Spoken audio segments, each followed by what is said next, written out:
Health insurance that's being provided is good. It's high quality and it's affordable. A broken website and now cancellation notices from insurance companies, followed by sticker shock over higher prices for the new plans. It's directly at odds with repeated assurances from the president. You've got health insurance, you like your doctor, you like your plan, you can keep your doctor, you can keep your plan. And because of Obamacare, they are not being able to keep it. To me, that is a lie. I don't have my insurance company that I love. I do not have the medical policy, the health policy that I love and trust. And now, if I go on a health exchange, I have to choose between my doctors. And those who've already had a chance to enroll are thrilled with the result. A Washington state mom hailed as an Obamacare success story by the president in a speech just last month. Well, now she says she can't afford the insurance and blames the state healthcare exchanges. I can't afford it. I cannot afford it. And it's affordable. Irreverent, but honest and tastefully tacky somehow. Here comes another hour of insensitivity training with Glenn Woods. Okay, look, yes, we're going to take a look at the presidential debate last night. No, I'm not going to spend 3 hours picking it apart. It's not worth it. We'll just cover the good stuff. Here we go. And there was some good stuff, and there was some nonsense. Overall, though, I actually sent a tweet to CNN's Jake Tapper saying, way to go, Jake. That's the way you're supposed to moderate a debate. And he just sent back a little tweet saying, thank you. Okay, well, at least I got to thank you from Jake Tapper. No, I honestly thought that he did a good job. There's a lot of candidates up there last night. There were a lot of candidates up there.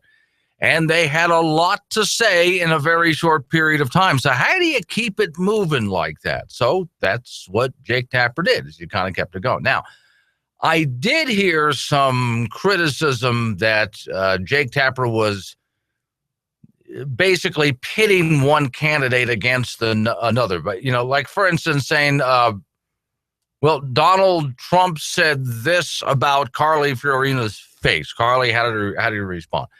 Actually, I didn't mind that. That wasn't the entire debate. Yes, he spent a little bit of time on that. They did that pretty much up front. But they didn't do that the entire debate.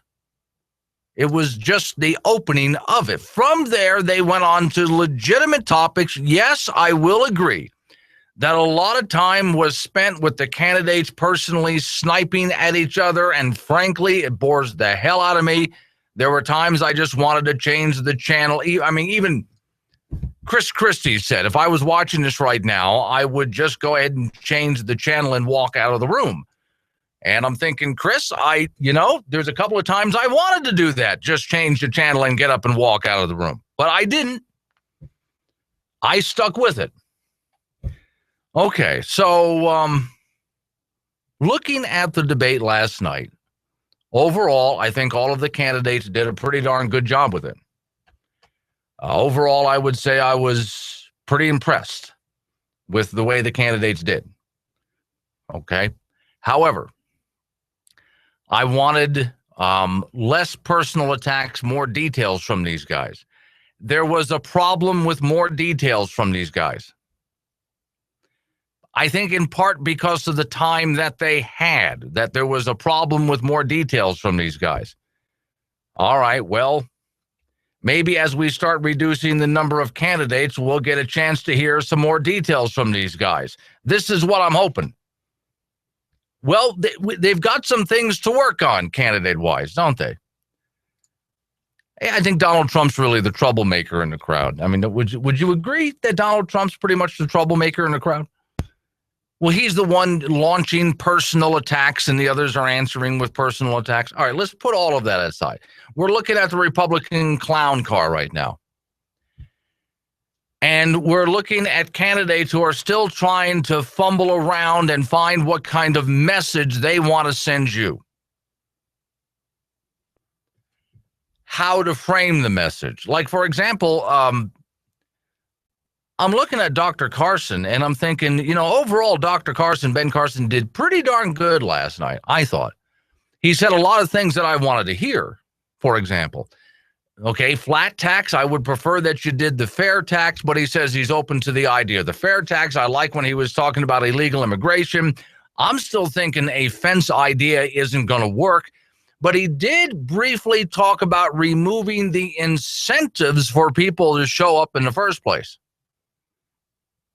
In other words, they get a lot of free stuff when they get here, and he would rather just not provide a lot of free stuff when they get here. So if we remove the incentives, a lot of people just simply aren't going to show up. Got to give him credit for that.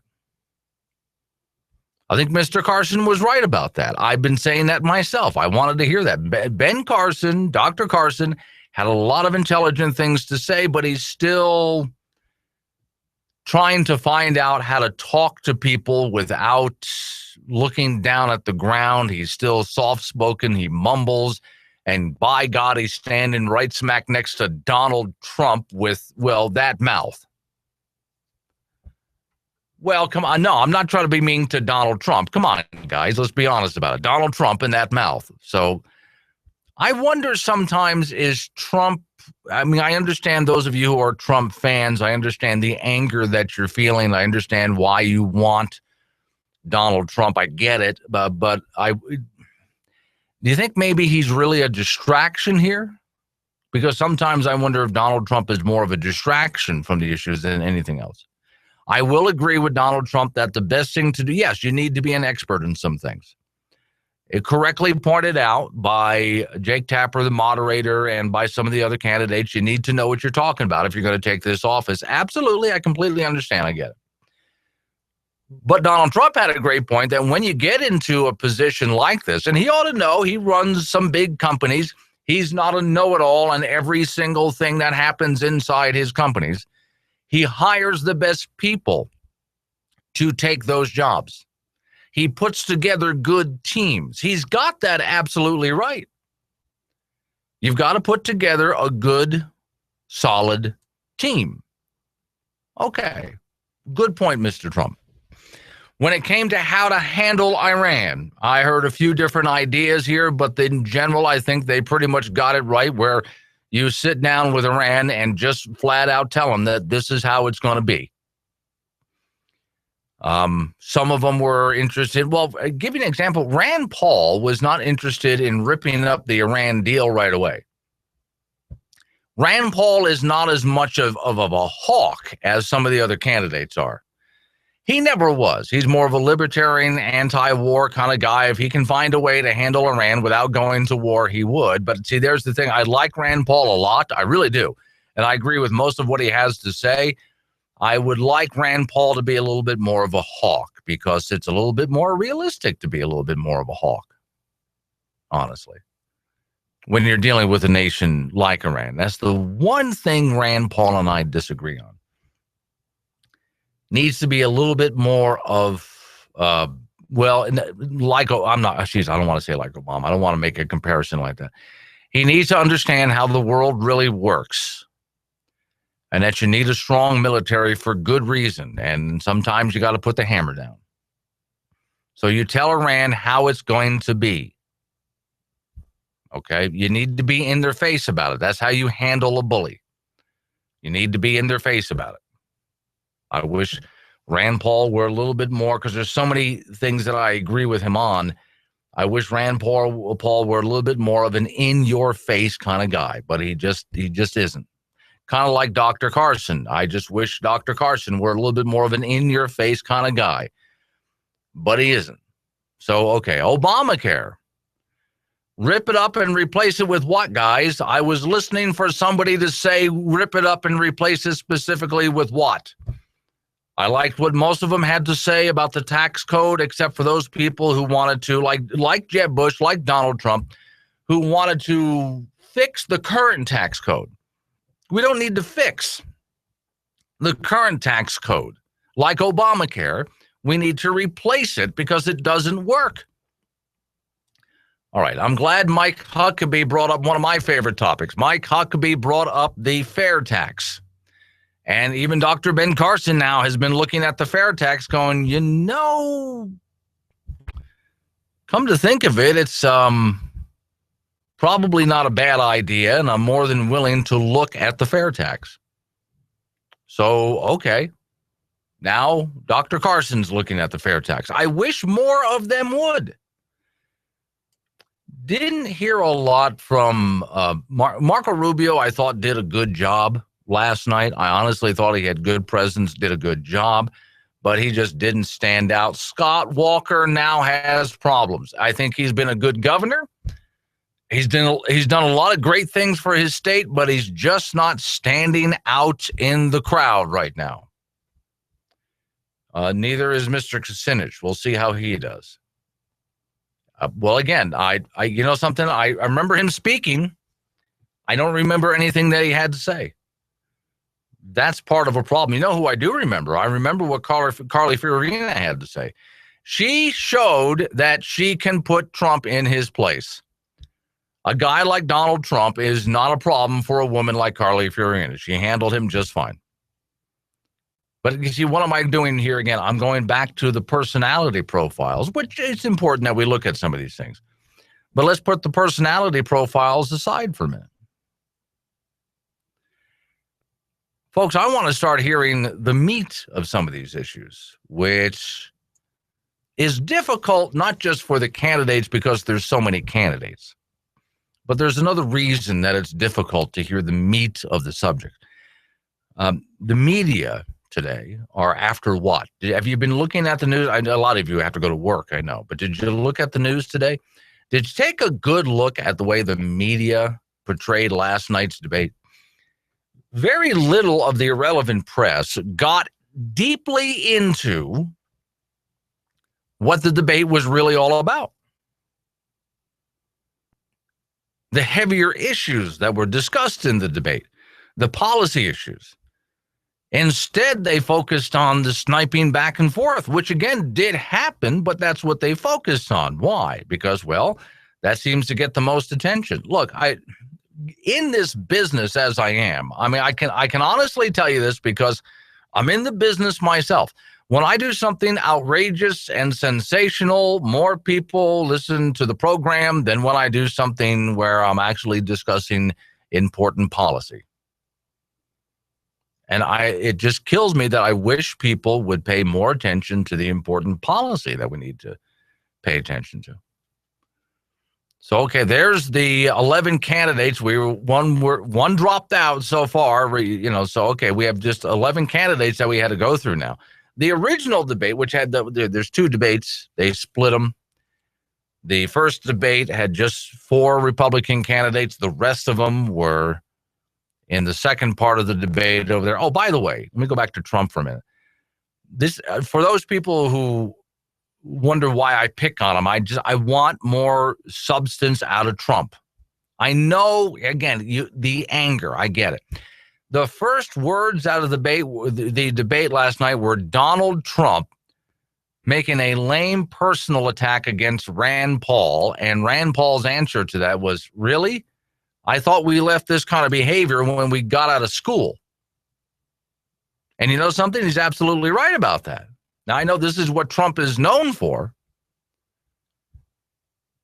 but I would like to get to the part of the debate where we start hearing details from some of these people. Again, very difficult to do from a soundbite world. So stepping back and taking a look at it, I still don't see any kind of a clear leader at this point. From my point of view, I mean, if you might have one that you like, but from my point of view, there's people who I'm eliminating. That's what I'm doing now. Process of elimination. There's people I looked at and said, well, definitely not voting for that. Not going to vote for that guy either. Forget him. And so if you could put up just a picture of all of the candidates, and I mean, they did that big group photo at the beginning of the whole thing, but just go ahead and put up a picture of all of the candidates in a line there. And then just ask yourself, out of all of those candidates, which one would you start marking off that you wouldn't vote for? Now you're getting closer. A good way to decide in your own head, I think, as to whether somebody did well in the debate last night or not, is to ask yourself, first off, who do you remember? That's why I say there's a couple of candidates I know they spoke, but I don't remember much of what they had to say. Those candidates you can start counting out. Now ask yourself, out of those you do remember, who did you most agree with? Who most inspired you? Now you're getting closer to making a decision. Look, we're still a long way off. Don't make a decision yet. We're still a long way off. Your National Dead Clock Countdown for September 17th, 2015. 18 trillion. 390 billion. And now a message from future generations. I heard you had money problems. At least you had money. Too bad none of it was yours. That's it. Tell it like it is, brother. This has been your National Dead Clock Count Up. Hello, Americans. Rod here with My Made in America store, Camel Plaza, Gillette, Wyoming, where all our products are, you guessed it, made right here in the USA. When you purchase a product here, you support American workers and local veterans. Let's bring America back to work. Don't forget your veterans. God bless America, and buy American. It matters. Smithers, you look exhausted. Oh, sir, I was at the office half the night. Really? Well, that's the third night this week. Yes, sir. I just can't seem to stay away. I'm not sure what's gotten into me. Dedication, son. I haven't seen that kind of work ethic in years. Right. Well, I'll probably be at the office late again tonight. There's just so much to do. You'll want to work late every night at the Office Saloon with Doc McGillicuddy Monday. Tap that Tuesdays. Screw it Wednesdays, Thirsty Thursdays, and thank God it's Friday with Bud and Bud Light specials. And at the office, you'll even want to work weekends. Saturday nights, ladies' nights, and mini-me Sundays. Work late at the Office Saloon. U.S. Highway 14 in Gillette, Wyoming, out toward the airport.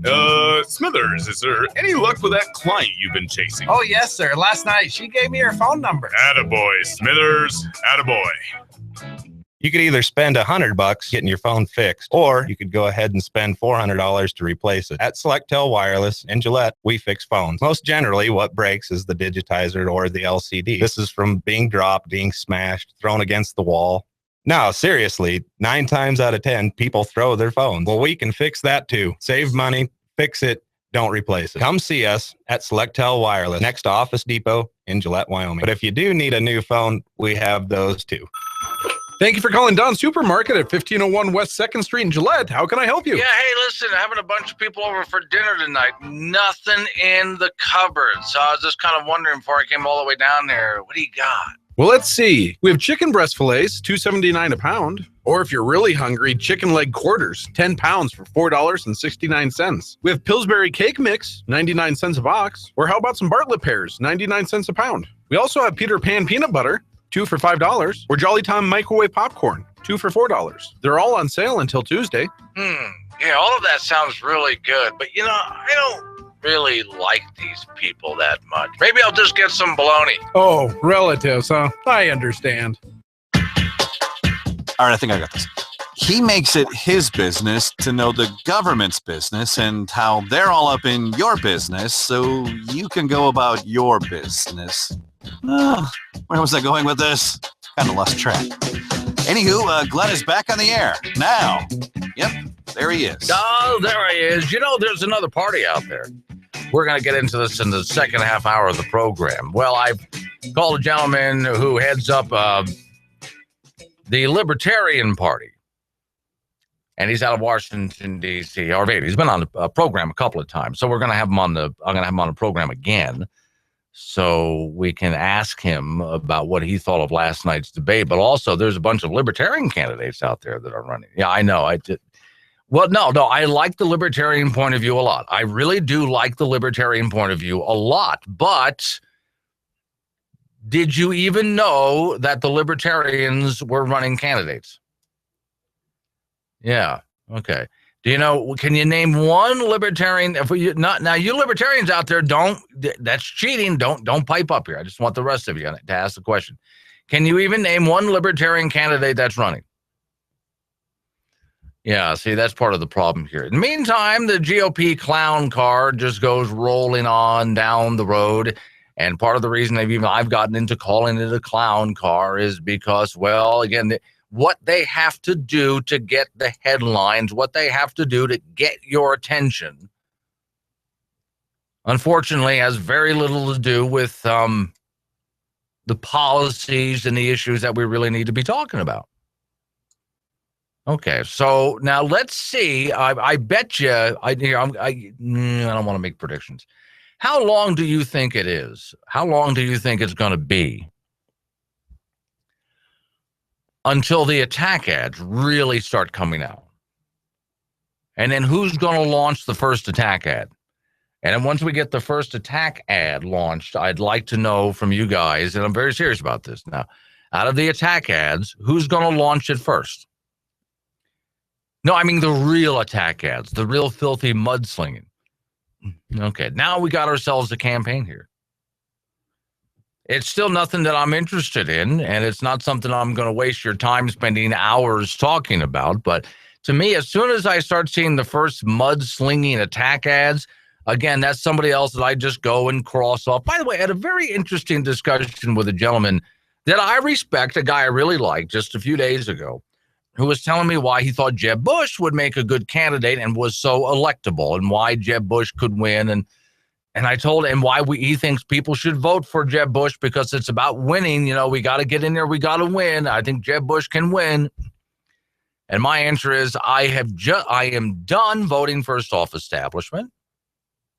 I'm voting for people who think limited government. I'm not voting for someone who's going to increase the size of government. I want someone who's going to get in there and tackle the bureaucracy. When they get done with hopefully 8 years as president, I want to see a much smaller government and balanced budgets, things like that. Some of the candidates that I've already crossed off the list early on are candidates that don't understand the idea of the not raising the debt ceiling, for example, which is so simple. Absolutely so. Here's what a candidate needs to worry about. Can't raise the debt ceiling anymore. Got to find a way to reduce the size of government so we spend less. Okay. Let's end socialist things like Obamacare and start returning personal liberty and so on. You want to take care of the immigration problem? So do I. I think we should take care of the immigration problem. So how do we take care of the immigration problem? All right. It may be a little simpler than you might think. Let's not give them the free stuff that they think they're going to get when they come here. See, that to me, that's a good way to handle the immigration problem. They're not going to come here and get a whole pile of free stuff. I don't think we can deport everybody. So you see basically what I'm looking for in a candidate here. If you've got ideas on how to grow the size of government or provide stuff for people, I'm really not interested in hearing what you have to say. If you're telling me that we can't get something done, I'm not interested in what you have to say. If you're interested, though, in reducing the size of government and returning power back to the people, and you understand how to handle a country like Iran in the real world, then I'm interested in listening to what you have to say. All right. Based on that, let's go through who you heard in the debate last night, and you get not a good idea of who I would vote for. I still haven't told you who I'd vote for, but you get a good idea of who I would eliminate. All right, so those libertarian candidates, no, seriously, we should take a look at that. This is a curious thing. We'll take a look at the libertarian candidates up next. Hang on.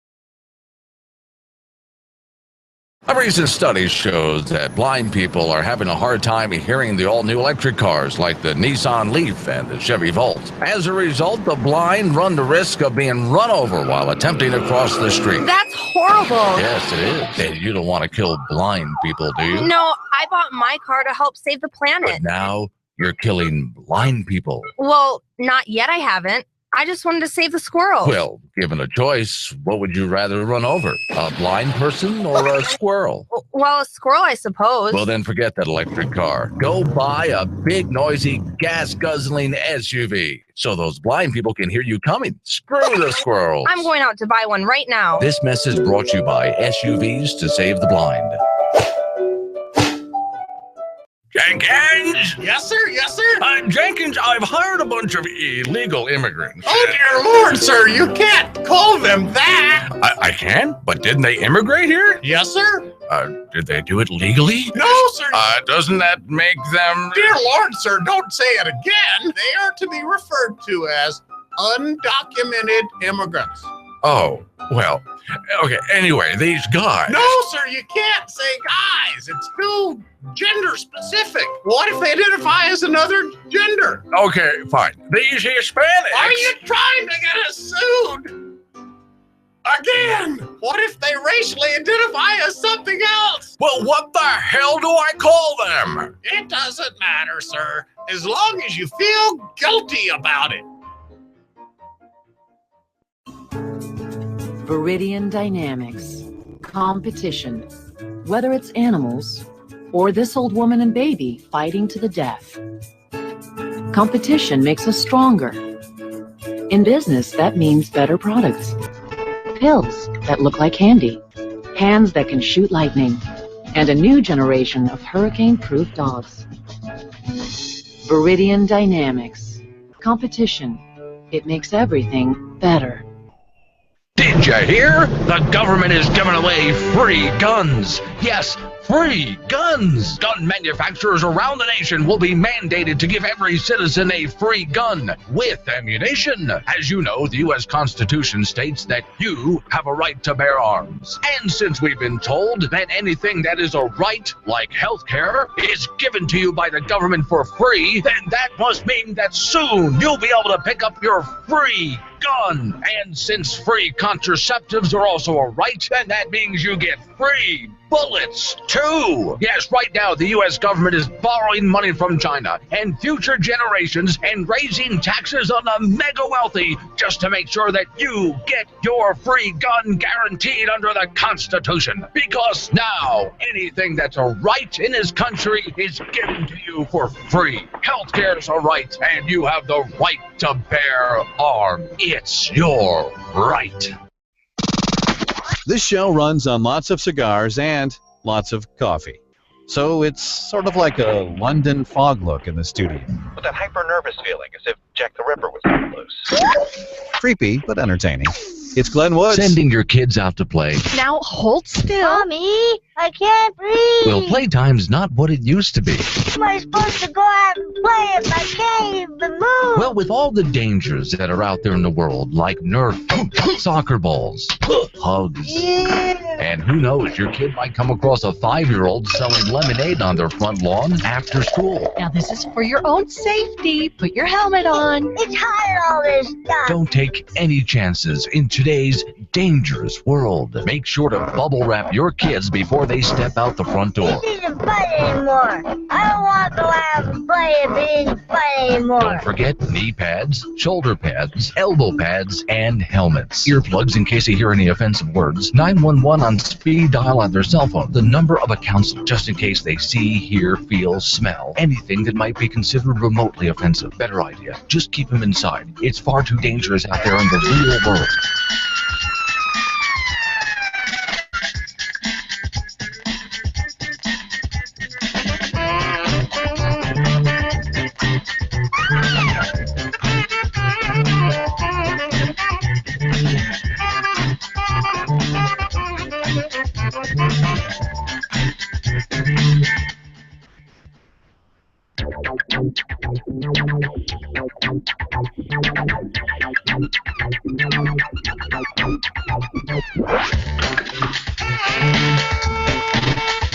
Back in we go. It's a Bold Republic radio program. My name is Glenn Woods. Thanks for joining me. Don't forget, pretty much everything I talk about, a whole lot more, you find it on my website, which is boldrepublic.com. So, okay, last night we got to see the Republican clown car. And, of course, you've heard from the Democrats and who's running so far. We'll probably have a few more jump in. Democrats haven't decided to debate yet. But they're not the only people out there that are running for office. I just spent a little bit of time on the Libertarian website. And Arvin, tell people who you are, where you're from, what you do for a living, because I think it's kind of interesting. Sure. My name is Arvin Vora. I am the vice chair of the Libertarian National Committee. In my private life, I run a private educational service, and I'm calling here from Washington, D.C. Okay, so you're in the pit in Washington, D.C. It's getting more dangerous every time you survive it. So, okay, I was looking at the Libertarian website, and it looks like there's quite a few Libertarians running for president. So when do you guys have a first debate, or have you had one already? Our official debate actually takes place at our convention. And before that, we have candidates going to different state conventions debating or having their representatives debate. And here's what you see that's different. You see each of them pledging to cut government in some specific way. What you saw last night was a lot of Republicans pledging to grow government in various different ways. They weren't sure in what specific area they wanted to grow it, but they knew they wanted to grow it and were happy to work with Democrats to grow it. And I'll tell you this, we aren't planning to work with Democrats and Republicans to grow government. We are planning to work with anyone who will work with us, Democrat, Republican, Independent, to shrink government. That applies to military policy, that applies to immigration, that applies to every single area. Okay, so when we take a look at some of the candidates that you guys have up on your website, and I can see some of their policies on the website as well, but where would I go to find out more information of some of these people?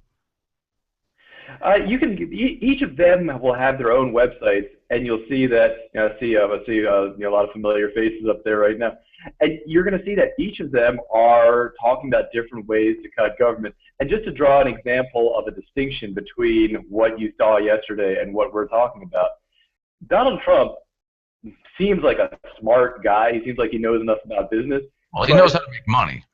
He knows how to make money. Now, maybe he's doing it through crony capitalism. I don't know, but here's the fact.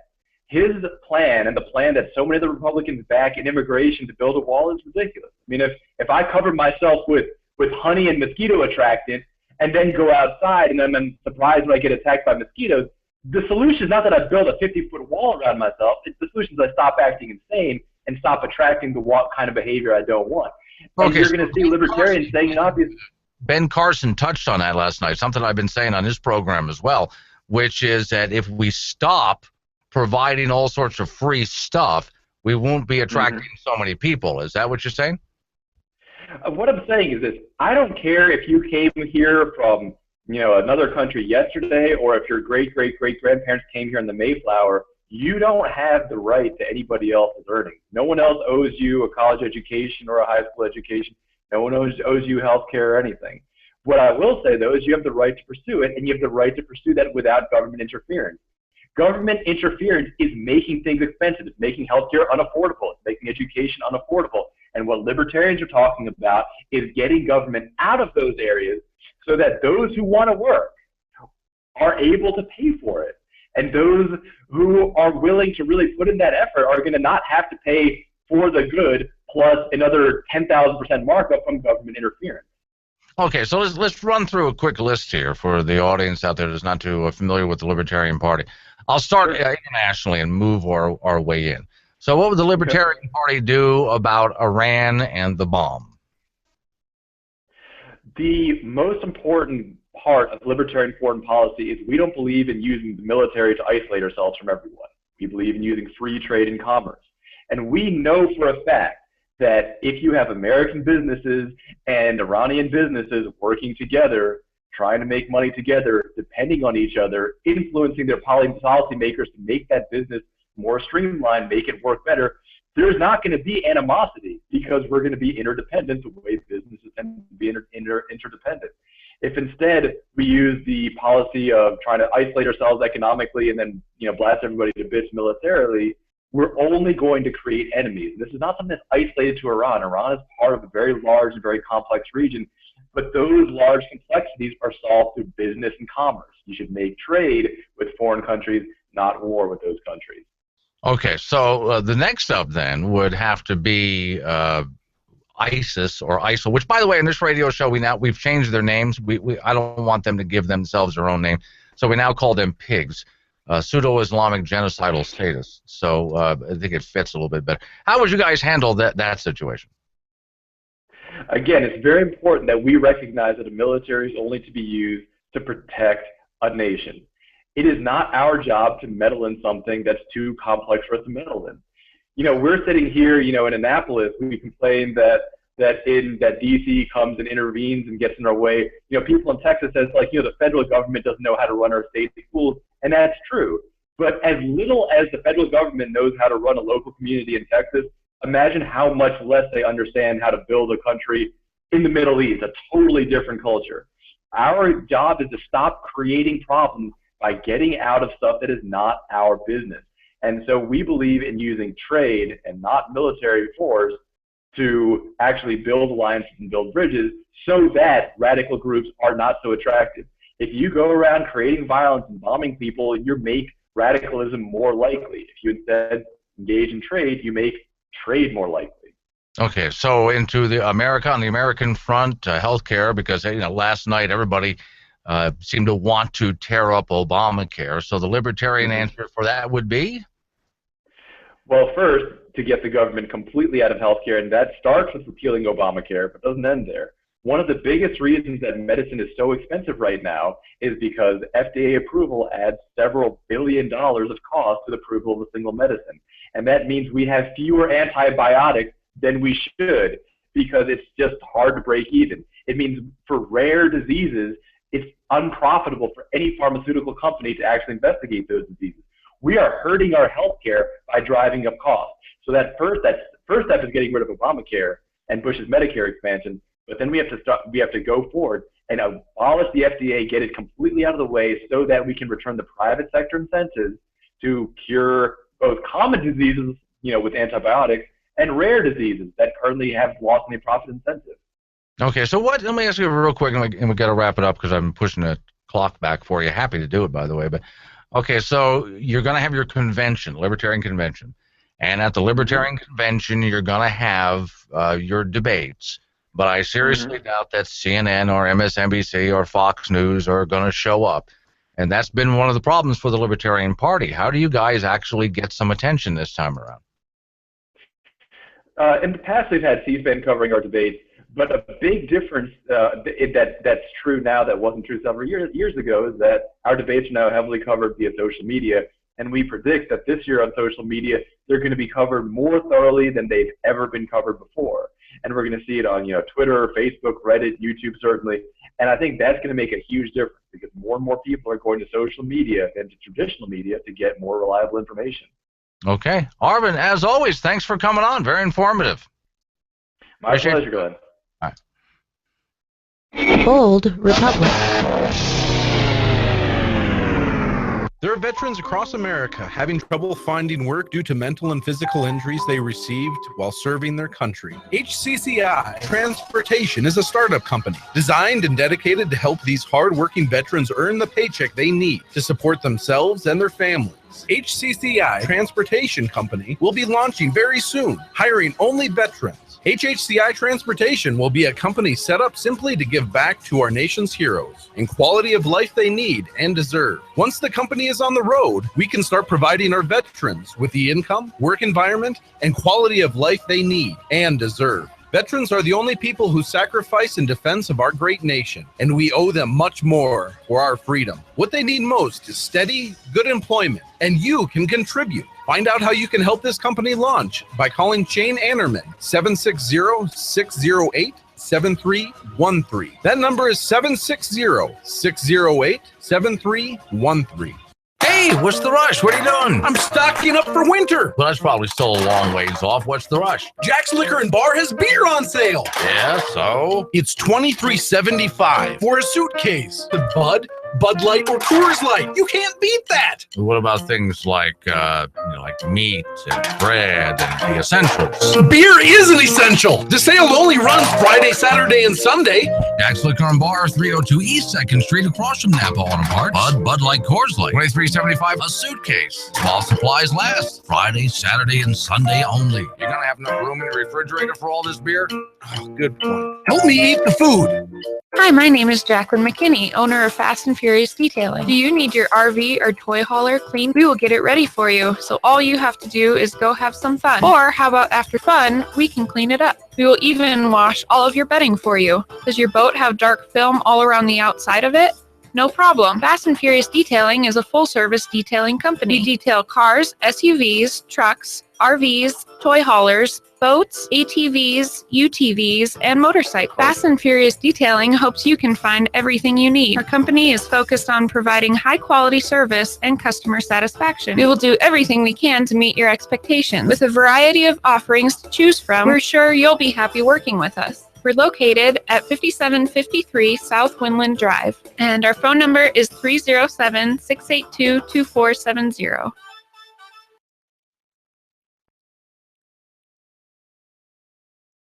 Ah, summertime. You know, the great outdoors. You know what half the fun is with getting away from it all? Shopping. I mean, we're talking guns, bows, arrows, knives, camping equipment, from tents to sleeping bags, clothing, bug spray, fishing line lures, tackle bait, cooking equipment, MREs, even all the latest electronic gadgets, and they've got it all at Rocky Mountain Discount Sports with locations throughout Wyoming. So no matter what you need, before you head out into the great outdoors, do some shopping. That's half the fun, isn't it? Rocky Mountain Discount Sports, conveniently located in Gillette, Wyoming, on South Douglas Highway and 1351 CY Drive in Casper.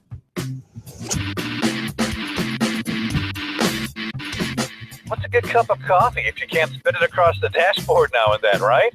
Oh, yeah, and ruin a good work shirt. Sure, burn the hell out of your inner thighs. We know what you need, though, in a radio program. Irreverent but honest, and tastefully tacky. It's Glenn Woods. Honestly, I'm looking for a political candidate that I can actually take seriously. And that, to me, that's the most important thing. I need to be able, whoever this person is, whoever we end up electing here, it's got to be someone that I can actually take seriously. Like, for example, I could never take Obama seriously when it came to foreign policy because he's very naive about how the world actually works. Don't know what his problem is, but the man's naive about how the world actually works. And it translates that into the real world now. I thought he would have grown up some over the past few years, but not really. He hasn't figured it out yet. But we're dealing with another Jimmy Carter type here. You know, Barack Obama is the kind of person narcissistic enough to think he's always right about everything and doesn't stop and realize that perhaps the world doesn't, one, revolve around him, and two, operate the way he thinks it's supposed to operate. This was the guy, by the way, who thought, what? Oh, you know, he winner of the Nobel Peace Prize, never won the Nobel Peace Prize.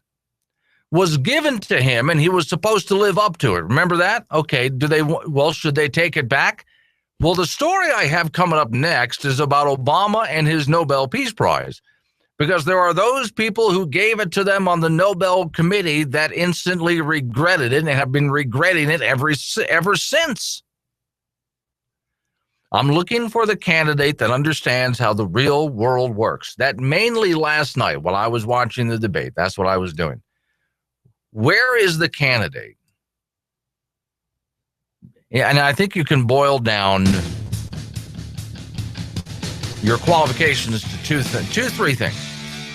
The candidate needs to understand how the world really works, have what it takes to handle it and come out with decent solutions, and understand when he's wrong and how to correct his behavior. That's just the start.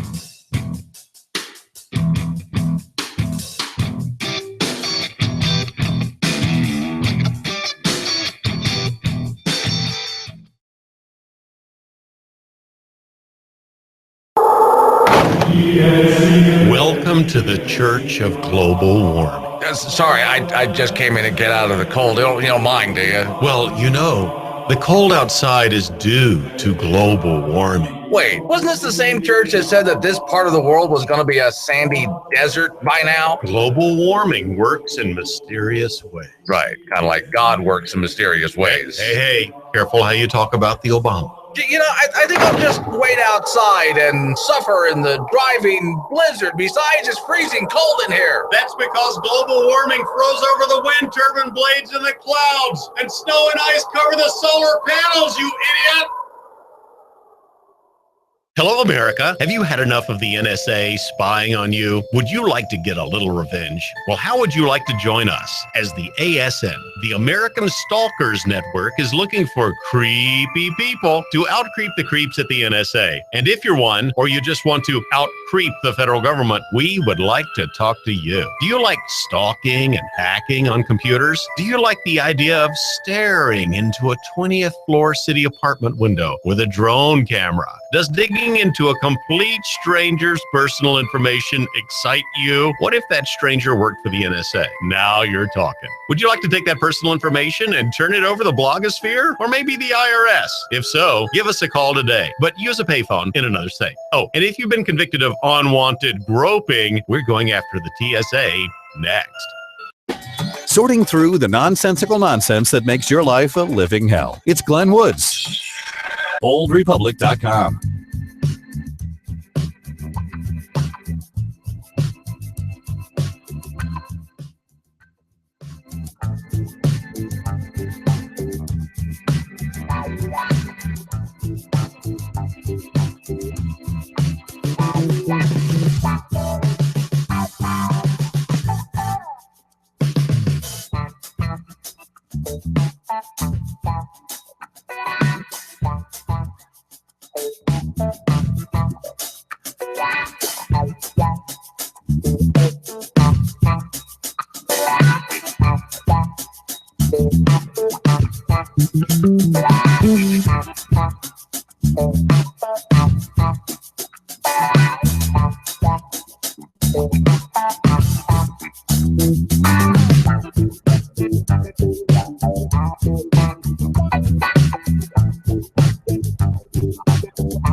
It's the Bold Republic Radio Show. My name is Glenn Woods. Thanks for joining me. As always, pretty much everything I talk about, a whole lot more, you'll find it on my website, which is, of course, boldrepublic.com. Here's the Nobel Peace Prize story that I was telling you about just a moment ago. And this, I don't know why they couldn't admit their mistake and do something to fix it. Well, okay, let me tell you my little backstory on this. Some years ago, I was heading out to Wyoming from, I was living in North Carolina at the time, and I left to go to Wyoming to take a job at a radio station in Wyoming. And I had to pull over because of a hailstorm, so I pulled over at a Motel 6. And I just wanted to get a few hours sleep. I got up at 4 o'clock in the morning to get back on the road and start driving again. All right, so up at 4 o'clock in the morning, and I turn on the television, there's CNN. And Barack Obama, they're announcing Barack Obama is getting the Nobel Peace Prize. And I just, threw up my hands. I almost threw up, but I just threw up my hands and went, oh, for the love of, come on. Really? Why? What is he doing? What did he do? He was nominated 11 days after he took the office, and he wasn't even in office but a few months when they gave it to him. And the fool actually shows up and accepts the thing. Why? I wouldn't have accepted it. I know it comes with $1 million prize. He has enough money. I wouldn't have accepted it. All right, here's the story. Nobel panel saw Obama's Peace Prize as a mistake, a new book claims. My only hope here is you did not have to write an entire book to explain this, but okay. The former director of Norway's Nobel Institute revealed this week that he regrets the committee's decision to give the 2009 Nobel Peace Prize award to President Obama. Now, here's something they won't do that they should. Go ahead and tell the world about it and say this was a mistake. We would like the prize back. I know they don't do give backs. They don't do take backs like that, but they should. Well, the director of the Institute for 25 years said in his just published memoir that he and the committee had unanimously decided to grant the award to Mr. Obama just after his election in 2009, more in the hopes of aiding the American president to achieve his goals on nuclear disarmament rather than recognition of what Mr. Obama had already done. So, in other words, here's your Nobel Prize, live up to it, no pressure. Quote, we thought it would strengthen Obama, and it didn't have that effect, he told the Associated Press. The awards, was given to him so early in his term, it appeared to take Obama and the White House by surprise. And again, yet they accepted it anyway. Privately asked if the Nobel Prize winner had skipped the awards ceremony. Well, no, he showed up for it. No, I don't mean Obama, the other guy. The Nobel Committee's decision regarding recipient remains private, and in revealing, usually they don't talk about stuff like this, in other words. But now, since he's retiring, he's coming out and just saying it. Quote, even many of Obama's supporters thought that the prize was a mistake. That's what he said in this book that's to be released pretty soon. So no, and I wondered about that when I saw they did this in a book. So is an entire book just about Obama and the Nobel Prize? No. It's just mentioned in the book. But okay. If that's the case, here's what I want to know. Now, I saw this story here, and let's give credit to AP News for covering the story. Now, here's where I'm not going to hold my breath on this. Neither should you. So if the irrelevant press spends so much time covering President Obama receiving the Nobel Prize, I'm not going to say won the Nobel Prize. Well, you have to do something to win it, don't you? So I can't say that he won the Nobel Prize. He didn't do anything to win anything. So no, he didn't win the prize. But he got it in the hopes that he would live up to it. Just like Jimmy Carter did not win the Nobel Prize, Peace Prize. You know why? Jimmy Carter tried to do a lot of things for peace, but he never achieved anything. Everything that Jimmy Carter did for peace fell apart shortly afterwards. So he never did anything that achieved peace. If you want to give a peace prize to someone who actually achieved peace in his time and literally freed about 1 billion people from bondage, you'd want to give it to Ronald Reagan. But no, they wouldn't do that. Why did Jimmy Carter get the Nobel Peace Prize? Well, according to the Nobel Committee, to protest Bush's invasion of Iraq. Now, can you tell me how is that Jimmy Carter winning the Peace Prize?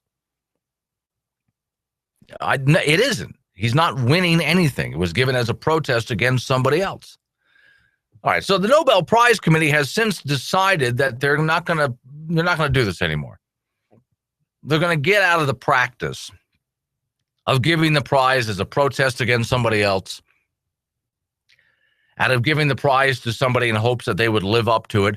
Obviously, that doesn't work, says this gentleman who gave Barack Obama the prize. I'm not going to hold my breath waiting for the irrelevant press to cover this. I mean, this should be shocking big news. Do you think the irrelevant press will step up and say, hey, boy, wow, this is a barn burner? Guess what someone from the Nobel Committee just said? Don't hold your breath. Ain't going to happen.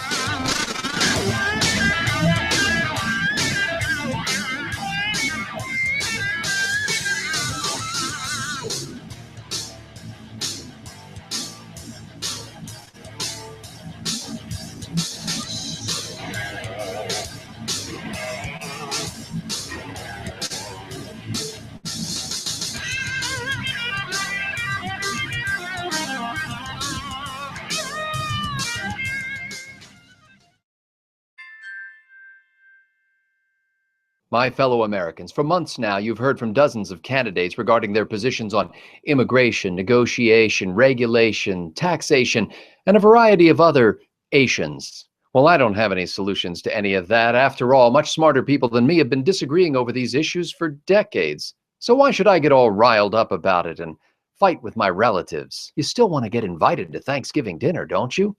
Well, I'll devote my presidency to addressing the issue of America's broken families, one family at a time. Grandma?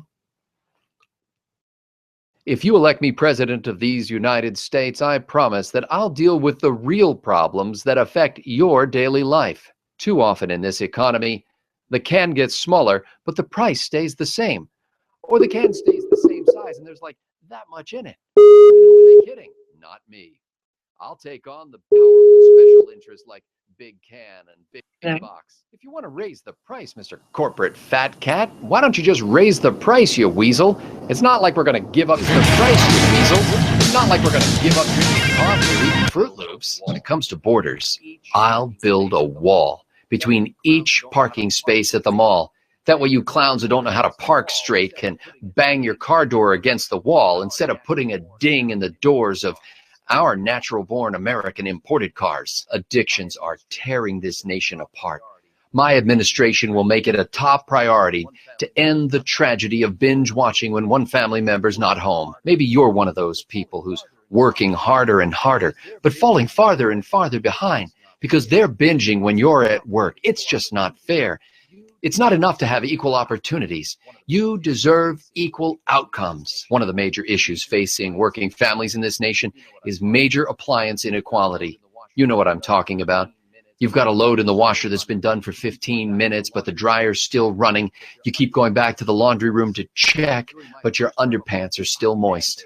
During my first term of office, I'll mandate universal synchronization of wash and dry cycles. Well, many people have grown increasingly concerned about government intrusion in our lives. Under my leadership, you can text and drive as much as you like with or without a seatbelt, as long as you take reasonable precautions, like holding the cheeseburger in the opposite hand while you're texting and driving. Now, most of these changes can probably be made with an executive order. But if that's not technically legal or constitutional, don't worry. It'll take the Supreme Court years to reverse it, and by that time I'll be long gone, probably eating turkey and mashed potatoes with Grandma.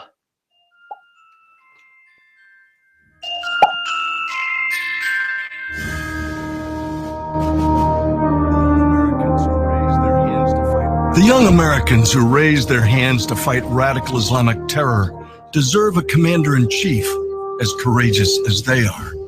They volunteered to fight an enemy you won't name, and many gave their limbs and lives to win ground you surrendered. No previous generation of American soldiers, sailors, airmen, guardsmen, or Marines have been sent into harm's way by political leaders so unwilling to define what matters most: victory. These brave patriots have a deeper understanding of America's place and purpose in the world than Washington's so-called elites and their media enablers. And someday soon, in places America liberated then abandoned, like Fallujah, Ramadi, and Mosul, tomorrow's troops may have to fill their brothers' bloody boots. These are my heroes, willing to fight and die for my freedom. And I demand a commander-in-chief worthy of such sacrifice. I'm the National Rifle Association of America, and I'm freedom's safest place.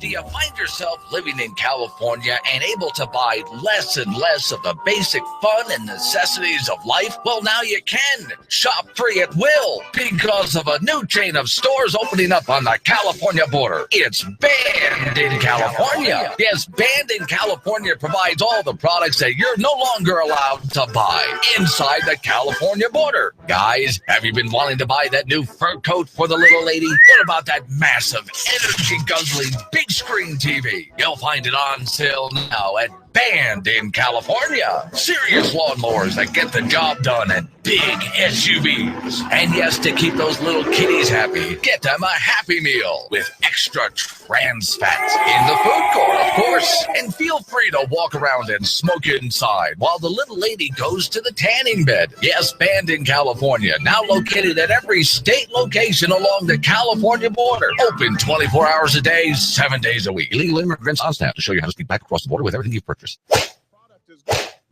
The product is good. The health insurance that's being provided is good. It's high quality and it's affordable. A broken website and now cancellation notices from insurance companies, followed by sticker shock over higher prices for the new plans. It's directly at odds with repeated assurances from the president. You've got health insurance, you like your doctor, you like your plan, you can keep your doctor, you can keep your plan. And because of Obamacare, they are not being able to keep it. To me, that is a lie. I don't have my insurance company that I love. I do not have the medical policy, the health policy that I love and trust. And now, if I go on a health exchange, I have to choose between my doctors. And those who've already had a chance to enroll are thrilled with the result.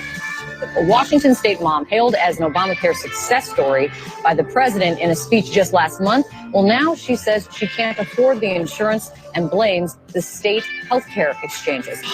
I can't afford it. I cannot afford it. And it's affordable. Irreverent, but honest and tastefully tacky somehow.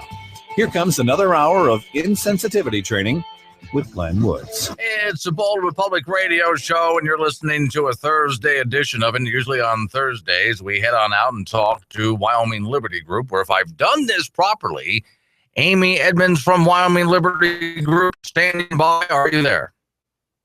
I am. Oh, good. Okay. And voice is sounding great over Skype, too. So, well, the trick is just the way the board is set up right now. We have to connect, but I can't say, hello, are you there? I have to wait till we're actually on the air and do it. You've been working hard, Amy, on education in the state of Wyoming. And for those people who aren't in Wyoming, I want you to understand that what she's about to tell you relates to your state, too. Amy, I'm from Florida originally, where we did get school choice. And school budget problems were, for the most part, brought down and under control because we had an exploding population. When I moved there as a kid, there were 4 million people in Florida. Now there's 16 million people. So they had a problem. And, of course, it got out of control. But a state like Wyoming has a much smaller population. So do the Dakotas and Montana. And yet we still face the same budgetary problems and the same choice problems. So you've been writing about this, and you're about to give us an update. What's the latest on school choice? Well, the latest is some interesting things have come out of the joint interim appropriations meetings that they've been holding throughout this spring and summer. In the one that they held in June, the lawmakers were actually briefed about where we are with the spending accounts for public education. Those accounts, Glenn, historically have always pretty much stayed on track with education spending, which is always consistently going up. So we are always spending more by each biennium on public education. However, this June, what lawmakers were told is that given the current spending projections, so knowing how much they've already they're spending and they've already appropriated, we're looking at about a $270 million shortfall in the education spending account and about a $300 million shortfall in the capital construction spending account for the 2017-18 budget cycle. Okay, now when you're dealing with a shortfall of that much, I was under the impression, first off, that the state of Wyoming, of course, had to balance its budget. But is there any law that makes them balance an education budget? Yes, the budget will have to be, when they go into session this coming February in 2016, they will have to balance the budget. What this is telling lawmakers essentially is, listen, those accounts sit there and receive revenue. over the course of the time when the legislature is not in session. And so the Legislative Service Office does these predictions where they look at revenues coming in, they look at predictable spending, they know what we're going to spend basically on education, and they say, okay, you've got some shortfalls. If everything stays the way they're going with what's coming in, with everything that's happening in the minerals industry in the state of Wyoming, we're looking at shortfalls. That pertains mainly to the education spending account, Glenn. The capital construction spending account, we can talk about actual appropriations in some instances because the legislature does appropriate out the building of schools far into the future, where they actually say, here's money. And in that case, they may well be looking at shortfalls of money that they've already passed in a bill saying we're going to spend it. They'll have to either go back and say we're not going to spend it, or more than likely what they're going to do is go into the general fund to make up for these shortfalls. Okay, let's be clear so people don't necessarily panic over when a school, when we take a look at Wyoming schools and they say, you guys are going to have a bit of a shortfall here, there's a problem. Exactly where does the shortfall come from? Because I am used to living in places where if there's a shortfall, it's because somebody was not smart with the money. Is it that, or is it just because we're going through a bit of a slowdown? Slowdown. It's a revenue projection. We're having a slowdown. We're seeing a decrease in the minerals industry production, which affects both, sales and use tax as well as actual taxes coming off of those minerals that are being severed from the ground. So it's a combination of reasons why those education spending accounts are decreasing below, are getting into the red instead of being in the black. And then, of course, in general, education spending is always rising, Glenn. We consistently spend more on education each biennium. Okay, but not to be too critical of these guys here, but Wyoming goes through a boom and bust. It just does. It always has. So why not be ready for when the next bust happens? In other words, have some kind of a rainy day fund set aside for our school systems for when this happens. Well, the legislature does have quite a few coffee cans sitting there right now, and they have funds in them. So I have no doubt that they're going to be able to overcome. It sounds like a lot of money, and I'm sure for your listeners, $270 million in one and $300 million in another seems like a lot of money. Given the state of Wyoming spends like $1.3 billion a biennium every 2 years on public education, that shortfall is not humongous, obviously. But the legislature will make up the shortfall. I think the question of how they're going to look at the future of education spending is a very important question because it really gets to the heart of what are we doing with government spending in Wyoming and what's going to happen if we don't get that under control. So last month, actually, I think it was in August or in July, the joint chairs of the Select Committee on School Facilities actually wrote a letter addressing these shortfall issues where they asked the Management Council of the legislature, and these are the folks that sort of oversee all of the committees, they basically asked them to assign as a study topic for them this idea of how we're going to make up for the shortfall. And what they said was they want the study topic of possible revenue generating mechanisms to fully fund the school foundation account. Let me translate that for you, Glenn. That means tax increases. Yeah, as soon as you said revenue generating or investments in, there's a whole pile of code words that they have here. So, okay, if tax increases in what? That's the big question. It will be very interesting to see where the legislature goes. The reality is, and this was sort of the point that I made in my blog, I just wrote a blog on this. Really, it's pretty simple. If we continue with the kind of education spending, and really, Glenn, I can broaden this for the listeners. If we continue with this kind of spending in all facets of government, if we continue to spend and grow government, really there is not enough taxes to levy in the state of Wyoming to cover the costs. That's just the reality. We are such a low population state. They just really couldn't levy enough. And I don't think that they're going to continue to turn to the minerals industry. As you all well understand that up in Gillette, there is a downturn in many of these industries, and there's a lot of uncertainty in the minerals industry right now. It's going to be very difficult to try to turn to them and start increasing severance taxes. Okay, so where do they go then? What do they do? They start cutting spending in government is where they go. Oh, come on. No, you can't do that. Amy, let's be realistic here. I mean, you're asking for cutting. So, okay, cutting. Actually, I'm in favor of that. Cutting where, though? Because right away I think of cutting places other than schools. But is there waste in the school system?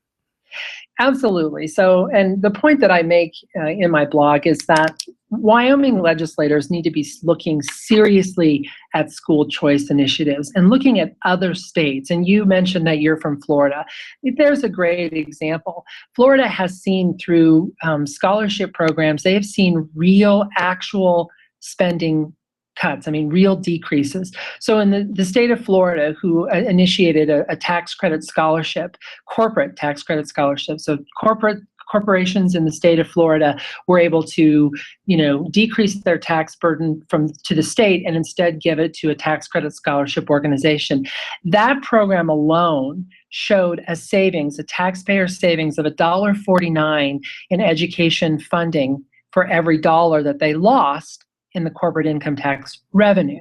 So that's a significant difference. $1.49 for every dollar. That's a savings. And why?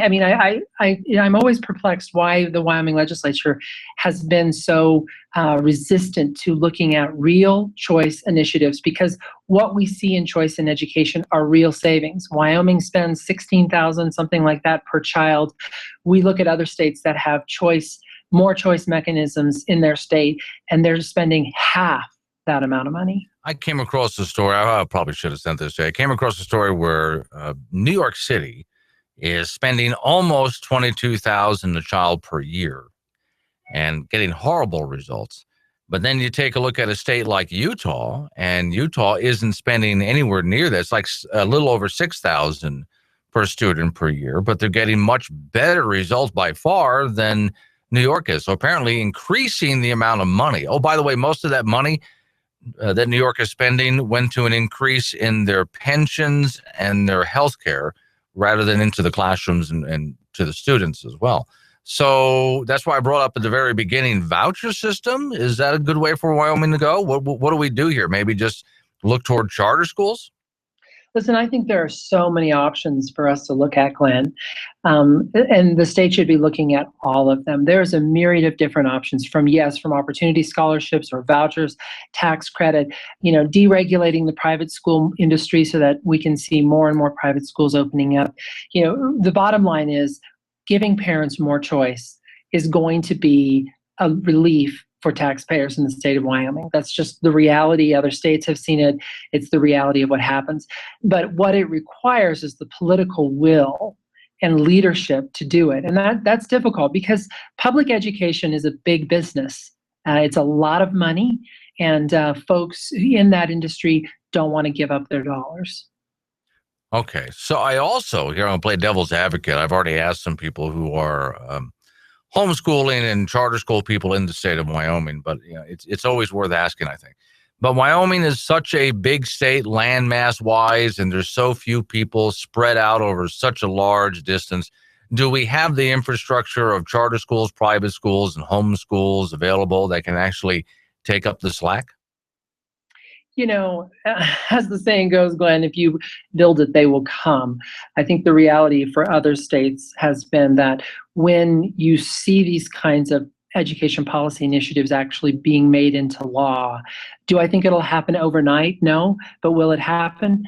Absolutely. You can look into your community, and if suddenly there was a tax credit scholarship or an opportunity scholarship or an education savings account, whatever mechanism the state might choose, where the folks in your community could suddenly take that $8,000 and educate their child, I can guarantee you probably have 4 or 5 churches in your community right now that would begin the process of opening up private schools, and would probably do it in less than 6 months' time and start working on recruiting teachers and building curriculum and, putting little kiddos in school uniforms and offering a private school. Because when it's there, the market reacts. And when that money sits there and parents are holding the check saying, I've got $8,000, where shall I educate my child?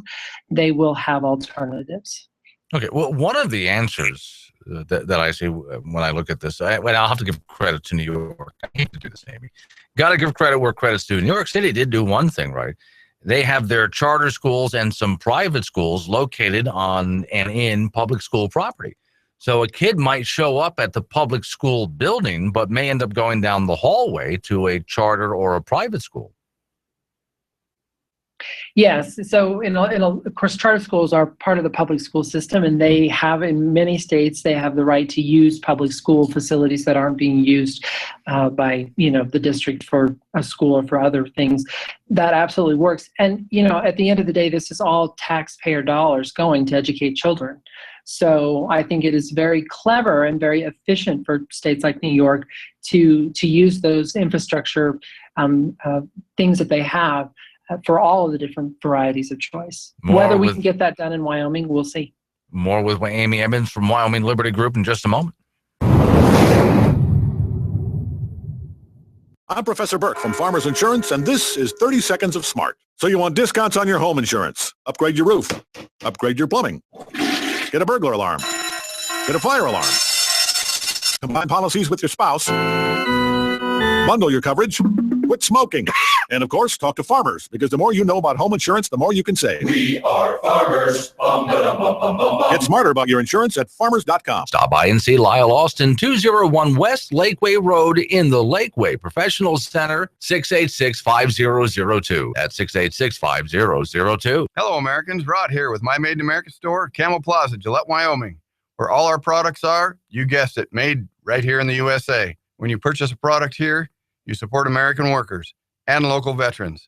Let's bring America back to work. Don't forget your veterans. God bless America, and buy American. It matters. Daydreaming, son. It's time to get prepared. Time to get off your sofa and run yourself down to Surplus Unlimited in the Gun Traders building. Oh, my 1, 2, 3, 4. 1, 2, 3, 4. Civilian soldier, they got everything you could need. That's right. The Surplus is unlimited. Surplus Unlimited ammo for babies and adults. That's right. Babies need camos too. 10 different styles of camo. Oh, don't you look pretty? 550 cord, numerous colors, wool blankets, boots, hats, gloves, coats, shirts, tactical vests and belts, camping supplies, high quality army cots, and that hard to find P38 can opener. Save time, save money. Surplus Unlimited in the Gun Traders building. 801 Carlisle on the Douglas Highway across from the fishing lake. Gillette, Wyoming.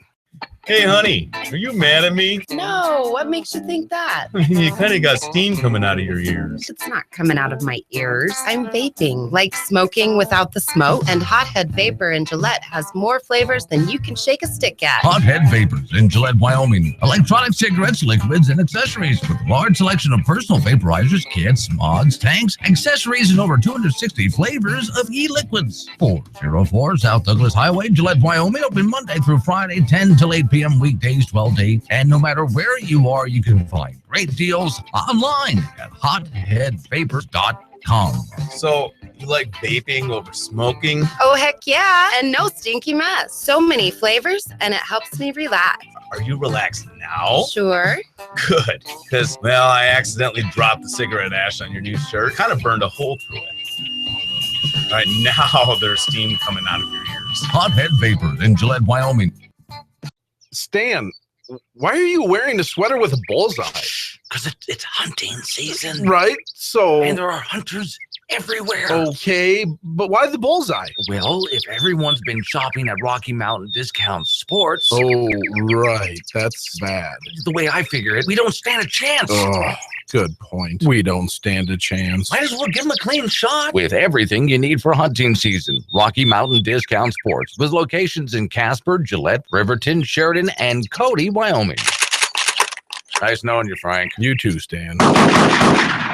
Hey, what's the rush? What are you doing? I'm stocking up for winter. Well, that's probably still a long ways off. What's the rush? Jack's Liquor and Bar has beer on sale. Yeah, so? It's $23.75 for a suitcase. The Bud Light, or Coors Light. You can't beat that. What about things like meat and bread and the essentials? Beer is an essential. The sale only runs Friday, Saturday, and Sunday.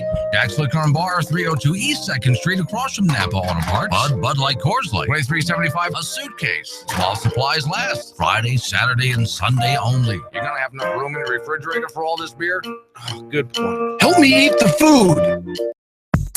Come on, don't act like you don't know how this works. Glenn sits in a padded room, talks to himself, and guess what? You're the voices in his head. It's really creepy, but it works. Let's get back in there. Glenn Woods is back on the air. And back with me is Amy Edmonds from Wyoming Liberty Group as we continue to talk about public schools, specifically in this case in the state of Wyoming. And I gotta ask Amy, how I always ask this whenever we get on this topic. So as you talk to state legislators and other important people out there, how receptive are they to giving some control over to public schools, private schools, and the voucher system? And I'm asking about the elected officials here. You know, I think it's a mixed variety. You've got some folks that just fundamentally very much support school choice, and they recognize the value and the authority of parents, the parents that have choices.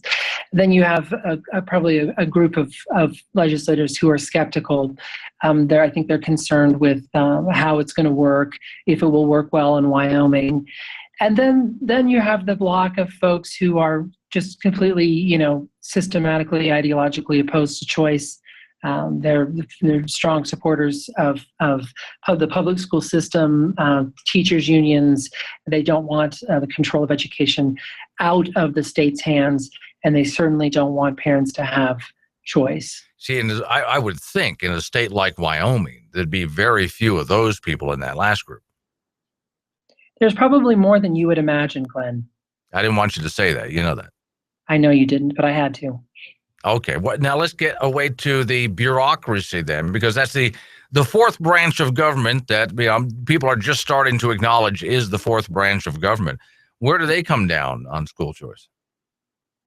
Typically not terribly in favor. I think there's a lot of uncertainty and concern amongst folks in the bureaucracy, particularly in public education, again, that their job might be rendered unnecessary and that they may not be needed if suddenly we have a lot of choice and variety happening in the education arena. So it's, there's some, and particularly those who really understand and have done their homework and research and know how powerful school choice can be, and also outcomes, what it means for outcomes. In my blog that I just wrote, talking about just the financial aspects, these shortfalls, I refer back to a piece I wrote earlier in the spring, just showing what we know to be true about outcomes in school choice.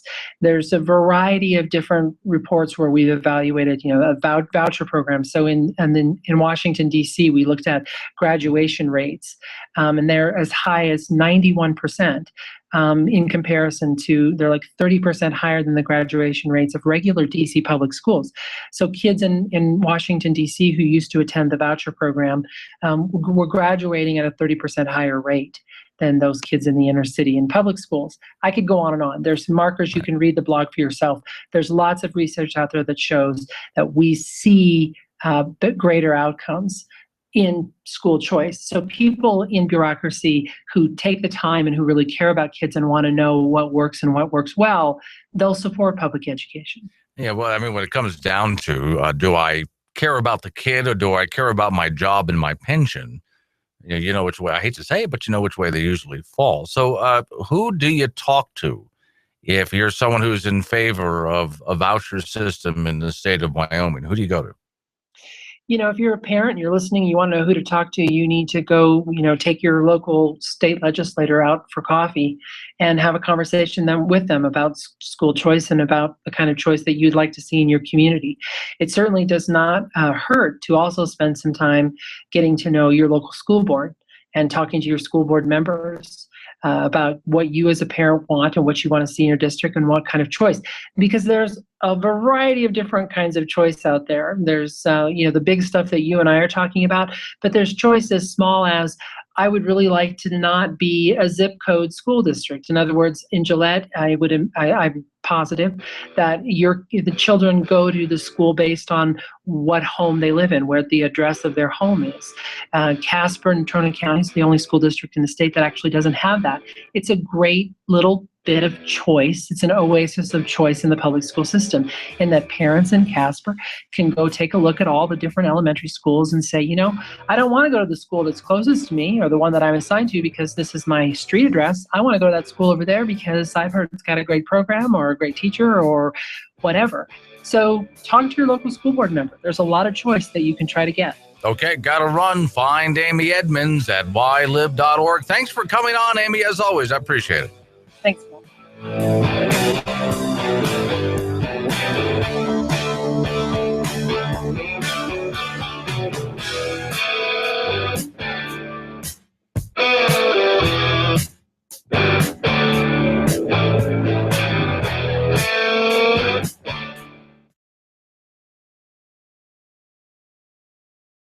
Jenkins! Yes, sir. Yes, sir. Jenkins, I'm a little confused about these gender-neutral bathroom signs. Well, sir, it means you can use whatever bathroom you gender identify with. It does not matter what gender you were born to. Oh, really? Sir, that's not an excuse for you to follow women into the bathroom. Oh, they still get mad, do they? I got my ass kicked just yesterday, sir.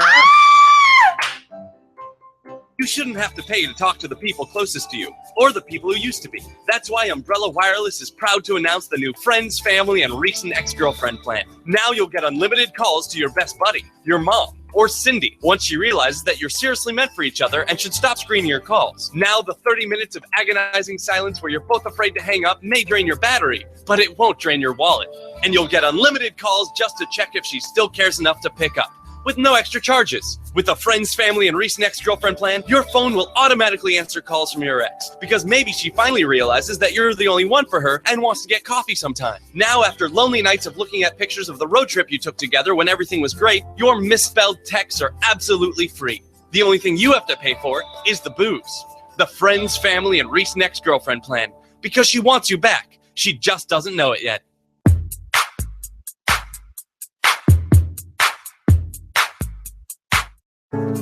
Viridian Dynamics. We're the future of food.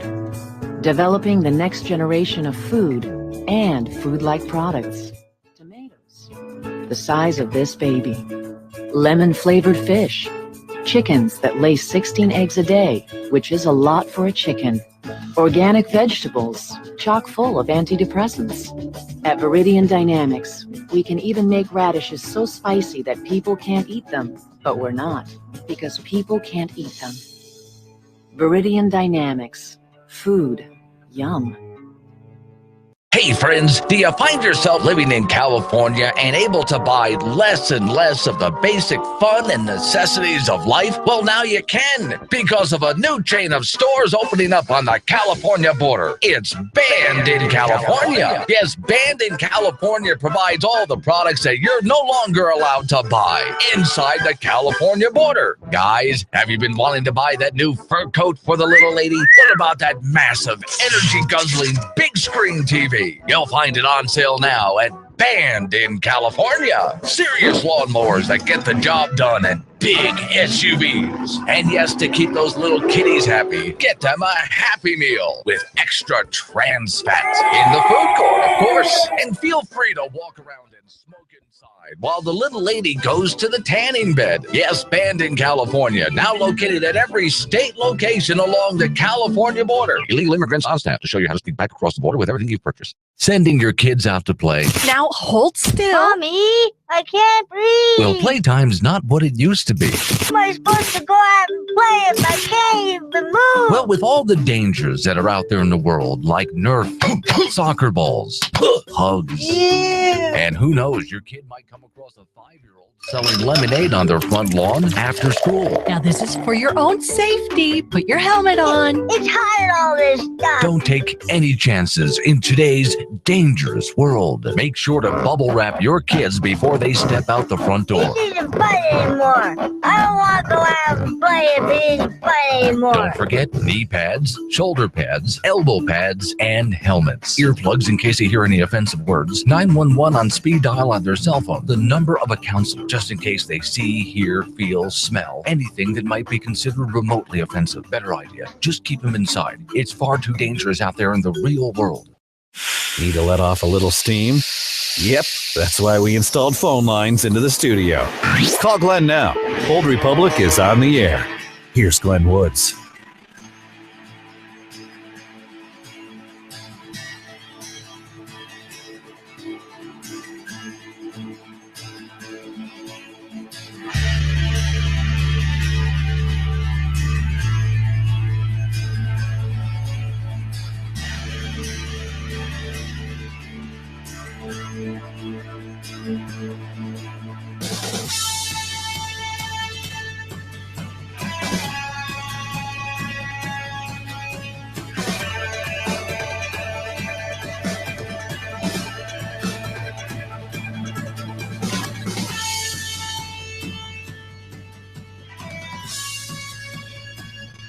It's the Bold Republic Radio Show. My name is Glenn Woods. Thanks for joining me, as always. Pretty much you know the drill. I'll say it anyway.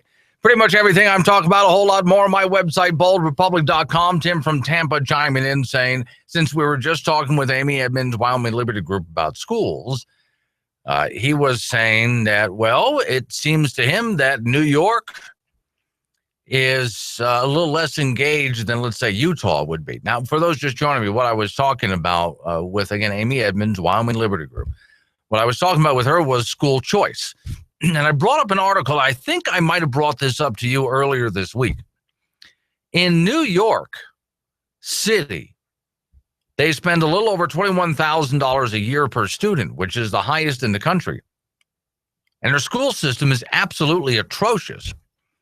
But where did most of the money go to, though? Well, most of the money went to the unions, to their retirement funds, and this wasn't supposed to happen because of Obamacare. I remember I told you guys about this, but no, it went into their health insurance. It didn't get to the students. Utah spends a little over $6,000 per student per year, and wow, they actually do pretty good as far as the school system goes in the country. So it's not how much you spend, it's how you spend the money, where you spend the money.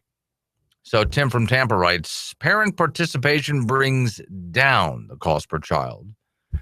I'm sure Utah parents are more engaged than New York City. And there's the main key, though. I think he's right about that. When people actually show, no, I'm always talking to you guys about showing up. Yeah, when people actually show up is when it makes a big difference. When people are actually engaged. Why is it that across America, private schools tend to do better than public schools in general? Charter schools tend to do better than public schools in general. The teachers are non-unionized. They don't have a tenure program. They're performance-based. They have to do good or else. They have to do well for their students or else. It's as simple as that. And then the parents are more engaged. Parents that go to a charter school tend to be more engaged. Parents that homeschool have to be engaged. Parents that go to a private school, well, you're spending your own money. Even with a voucher program, usually they have to pony up some kind of money. So they tend to be more engaged as well.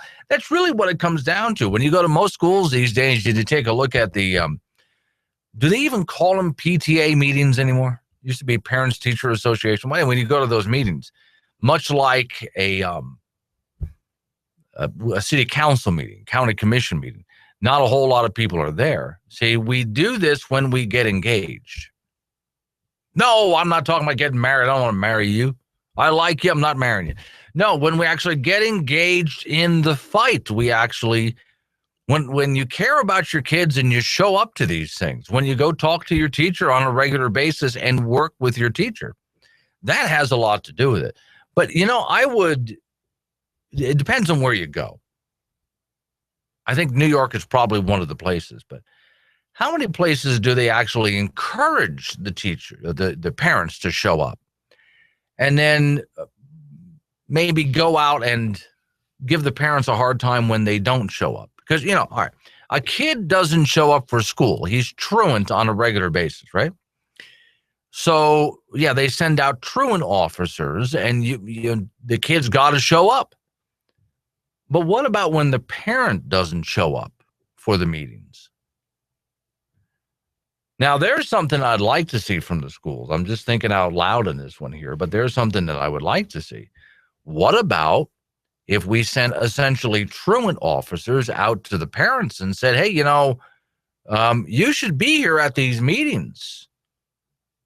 It's important to your kids if you care about their future. BoldRepublic.com.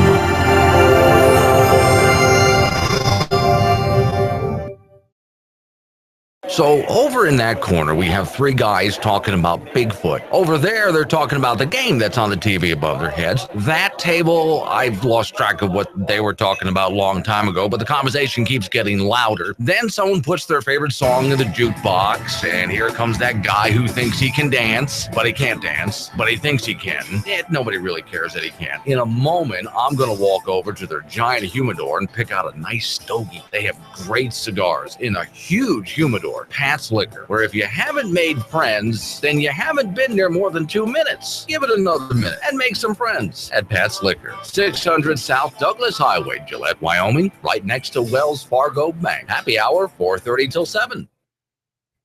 Hello, Americans. Rod here with My Made in America store, Camel Plaza, Gillette, Wyoming, where all our products are, you guessed it, made right here in the USA. When you purchase a product here, you support American workers and local veterans. Let's bring America back to work. Don't forget your veterans. God bless America, and buy American. It matters. You could either spend $100 getting your phone fixed, or you could go ahead and spend $400 to replace it. At Selectel Wireless in Gillette, we fix phones. Most generally, what breaks is the digitizer or the LCD. This is from being dropped, being smashed, thrown against the wall. No, seriously, 9 times out of 10, people throw their phones. Well, we can fix that too. Save money, fix it, don't replace it. Come see us at Selectel Wireless, next to Office Depot in Gillette, Wyoming. But if you do need a new phone, we have those too. Where will Wyoming be by the year 2100? Are we building a future for our children, or are we stealing it? Right now, government employees who expect a retirement check will find their pension fund broke in just 14 years. Wyoming's pension will go the way of pensions of Detroit and Illinois, which are already bankrupt. If we want Wyoming to still be a viable state at the next turn of the century, we can't let it go bankrupt. Wyoming needs to set the example and not saddle future generations with today's debt. Visit Wyoming2100.com for a few ideas on how we can avoid spending traps that are bankrupting so many other states. Wyoming2100.com. The long view, the right road. Thank you for calling Don's Supermarket at 1501 West 2nd Street in Gillette. How can I help you? Yeah, hey, listen, having a bunch of people over for dinner tonight. Nothing in the cupboard. So I was just kind of wondering before I came all the way down there, what do you got? Well, let's see. We have chicken breast fillets, $2.79 a pound. Or if you're really hungry, chicken leg quarters, 10 pounds for $4.69. We have Pillsbury cake mix, 99 cents a box. Or how about some Bartlett pears, 99 cents a pound. We also have Peter Pan peanut butter, 2 for $5, or Jolly Tom microwave popcorn, 2 for $4. They're all on sale until Tuesday. Yeah, all of that sounds really good, but you know, I don't really like these people that much. Maybe I'll just get some bologna. Oh, relatives, huh? I understand. This is a generic liner. Kinda boring, isn't it? Now back to Glenn Woods. So here's some good news from America's most reliable news source. No, not Fox or something like that. By the way, I really get a kick out of when I hear people who listen to MSNBC pick on Fox News. And my answer to that, and first off, don't pick on the opinion shows. They're opinion shows. That's the opinion of the host. That has nothing to do with the news, like this show. Okay, it's the opinion of the host. It has nothing to do with a news cycle. But when it comes to just a regular news cycle, MSNBC in general is, well, a perfect example of propaganda. And yet the people over at MSNBC who watch MSNBC don't think that it is. They actually think Fox News is propaganda. I'm talking about the regular news cycle, not the opinion host. Well, the most fair and balanced news out there, of course, is the and I came across this story today, and I thought, you know, this is really good news for Carly Fiorina. I can never pronounce her name. For God's sakes, I keep trying. You know she's doing well when Donald Trump feels threatened enough by her that he has to insult her face. And you know that she can take it when she turns it around. Did you see the way she turned it around on him last night? Well, here's Donald Trump saying to Jeb Bush, well, you said it. You said it. We heard you say it. Planned Parenthood, $500 million or $1 billion, whatever the heck the number is, a year is too much for women's health issues. You said it. You said it. We heard you say it. And Jeb Bush is trying to clarify, explain. Nope, you said it. We heard you say it. So they asked Carly, would you like to respond to what Donald Trump said about your face? And her answer was, well, every woman in America heard him say it. See, she can handle Trump. She can. Hence, from the Onion News, this headline: candidate after strong debate showing, GOP promotes Carly Fiorina to a male. Yes, she's considered a dude at this point after a strong showing. From Washington, they report, reading from the story, saying she had proven herself to be a formidable contender, worthy of respect. GOP leaders announced Thursday that Carly Fiorina had been officially pronounced and promoted to a male candidate after a strong showing in last night's debate. See, in other words, let me translate that for some of you out there. No, this is not, she didn't get Bruce Jenner's junk, okay? No, that's not what happened here. No, it's nothing like that. But you can say she did grow a pair. So given her steady rise in the polls and her consistent performance on the national stage, this is a quote, we have determined that Ms. Fiorina's skills as a speaker and compelling ideas about foreign and domestic policy merit her recognition as a male, or, in other words, a dude. The Republican National Committee chairman, adding that the former Hewlett-Packard CEO had impressed GOP officials with her breadth of knowledge, her confidence, and her ability to doggedly attack both Democrats and her primary opponents, and therefore diverted the label of female, removed it entirely. Wow. Quote, we are pleased to be able to offer Ms. Fiorina the increased respect and media coverage that comes with being a male candidate. Allow me to be the first to congratulate him and say that he has certainly earned it. Wow, this is, well, and if he keeps it up, they're strongly considering promoting Marco Rubio to a white guy. So that's according to the, don't look at me like that. It's the Onion News. The Onion says it's got to be true. Now, I wonder now if you just promoted Carly Fiorina to the point that she's considered to be a guy by the Republican Party, does she get some kind of a trophy for that? I will let your imagination run wild on what the trophy should look like. But I mean, would it be made out of brass? I would think that you should get her a trophy. It should be made out of brass. Now, if you want to know, if you're confused and you don't know what I'm talking about, call me after the show, because I am not going to say it on the air. Let your imagination run wild. That'd be just fine. Now, I want to clarify something else. This is not the Onion News. This is my opinion some time ago. There was the author, Maya Angelou. By the way, the woman's dead now. But anyway, Maya Angelou said that she thought that Bill Clinton was the first black president. Now, that's how I knew she was going senile, because clearly Bill Clinton is not the first black president, but she said he was. Okay, I've just kind of wondered if she was going colorblind. No, I don't know. I mean, what was happening there? Was she just losing her sight altogether? I'm not sure how this works, but okay. Bill Clinton was the first black president. Well, if that's the case, then Barack Obama has to be the first woman president. Well, he's certainly not. No, I keep hearing that Barack Obama is the first black president. And my answer to that is it's not possible that he's the first black president. That was Bill Clinton. So he has to. Have you seen Barack Obama riding a bicycle? Go Google that if you've never seen it. Barack Obama would be the first female president. That means Hillary or Carly Fiorina would be the first transgendered president or something like that. Look, I wouldn't mind saying that to Hillary Clinton's face. Though I don't really want to get that close to Hillary Clinton's face. I would never say that to Carly in person. No, I wouldn't survive the moment. Trust me, I wouldn't.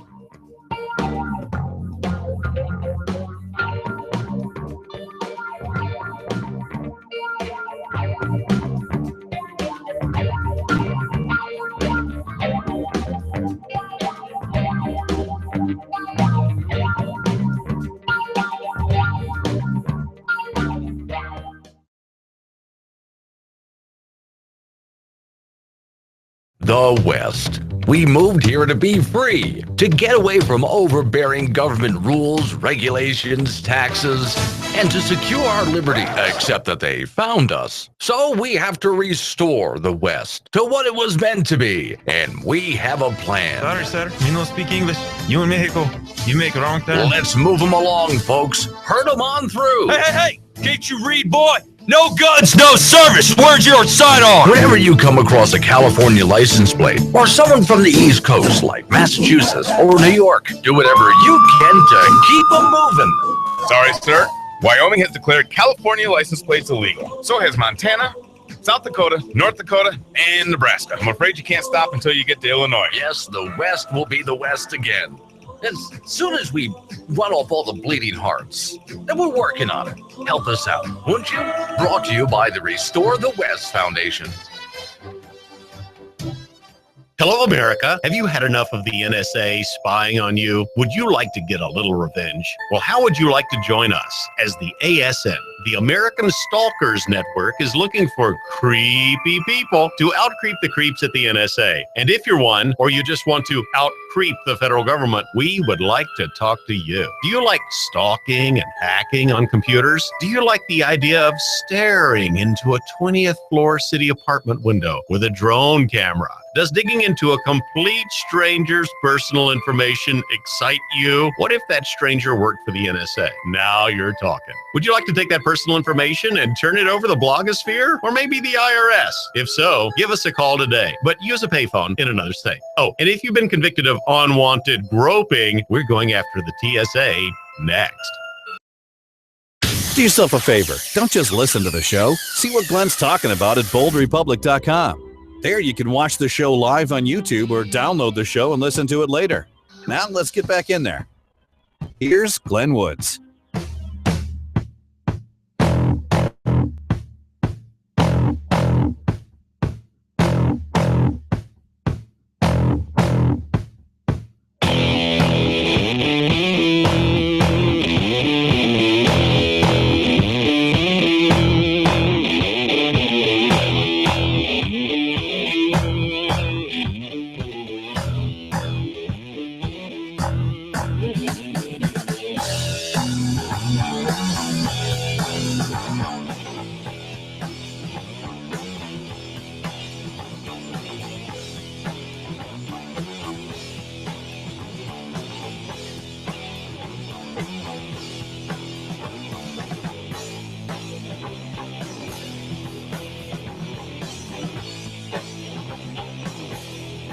It's the Bold Public Radio Show. My name is Glenn Woods. Thanks for joining me. I want to give you just a minute here to give you an idea of what I go through on a daily basis when I go through the news. I complain about this. Now, and don't misunderstand, please. I understand chances are you have a real job. I know I don't. I sit here and do this for a living. Now, it is a lot of work. Trust me, and I'm exhausted at the end of the day, and I work nights and weekends too. I get here early in the morning. A lot of work goes into what I do, just so you know. But it's not a real job like most of you folks out there, as far as I'm concerned. I get to shoot my mouth off for a living. Here's the hard part of my day. Every day I spend a lot of time sorting through stuff that isn't news, because I refuse to sit here and waste your time and bore you with just nonsense about, like, for example, Trump was picking on Fiorina's face. And these are the big news headlines as they do all of this political, sniping back and forth. I'll have fun and kid around about it, but I don't treat it as serious news because, you got things to do today. Here's a story about Joe Biden that just made it up on the news services. Here's the headline. Draft Joe Biden operative overheard on Amtrak saying, I'm 100% sure that Joe is in. Okay, so somebody who is not Joe Biden, not a member of Joe Biden's staff, not a member of Joe Biden's family, he's a guy who is part of the Draft Joe Biden group, right? So they want him to run. God knows why. Maybe they like the way he sings The Villages. I don't know. But they want him to run. He's overheard on a train. I'm 100% sure that Joe is in. This is a news headline. This is the kind of stuff I throw out because you have important stuff to do with your day. Then I have to worry about stories like this. Now, this one also just kind of kills me here. Okay, so we've had like the Dan Rather story and other news, personalities that have been caught lying. Okay, here's the latest. In case you haven't heard of this guy. There's someone by the name of Steve Ranazzi. Help me out pronouncing this. Rannazzisi. Yeah, that's a great name for a dyslexic like me to read. Anyway, he lied in an interview about escaping 9/11. Oh, okay. Well, here's he is a 9/11 focused him to become a comedian. Okay. I have no idea. My first reaction in hearing the story was, huh? Well, his actions may have been called disrespectful or unconscionable from the writer who's writing the story. I mostly found it very weird. I read the part where he said it was an early taste of having a public persona. Oh, I see. Well, we've already been through something like this. We just recently took a news anchor off of NBC and did the most humiliating thing possible. No, we didn't. We didn't fire him. We didn't end his career. We did something far more humiliating. We put him on MSNBC. That is possibly the worst thing that could happen to a news anchor. But a prestigious news anchor was found to be exaggerating the news to make himself look bigger, look better. Well, apparently here's somebody else who's doing it as well. Is this some kind of mental disorder? Well, you know what you do to solve this? What you do is you give this kind of, whatever they're doing here, however they're lying for whatever reason, you give it a name. That's all you have to do is name it as a disorder. Now they're a victim of some kind. Now we can go ahead and feel sorry for them and we can't blame them for lying. So I wonder what are the repercussions about this? If you can't if you can't turn to somebody and say, you know something, you're a liar, and then publicly ostracize them, I think we've got a problem, folks. They found an interesting loophole in society. Okay, if you met a liar basically was an outcast. Somebody who was caught lying was an outcast. But then we stepped up and started electing them as politicians. I don't know, but let's get away from the political thing. Liars are outcasts. They're shunned. But then we reach a stage where we can now call lying a mental disorder of some kind. And because they have some dysfunctional disorder where they can't handle the truth. Yeah, go ahead. You can't handle the truth. Fine. Okay. They have some mental dysfunctional disorder of some kind. Now you are supposed to feel sorry for them. And if you're someone who has dared to turn to a liar and get in their face and say, you're a damn liar, well, now you're the bad guy. You see how this works now? You're the bad guy because you dared call them out. Well, if there's no stigmatism to it, then what's to prevent them? What's to stop them from lying? What's to encourage them to change their ways? See, we had a good thing going when we could throw people out of the village because they were lying. Now, no, they're a victim and you're a bad guy if you call a liar out for being a liar.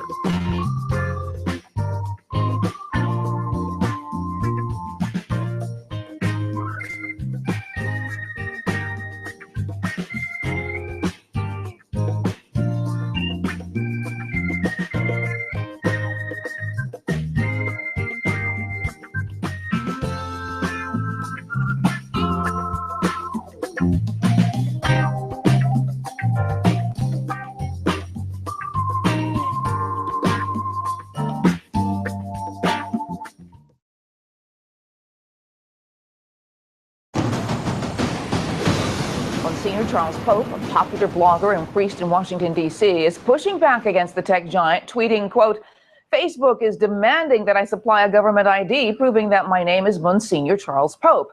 I will do no such thing. Guess it's goodbye. So if this is Monsignor Charles Pope's name, then why does Facebook have such a problem with it? See, the same week that Facebook cracks down on Catholic clergy, well, they've issued a public apology at the same time to the quote unquote drag queens and drag kings, they say, for the hardship that we put you through in dealing with your Facebook accounts.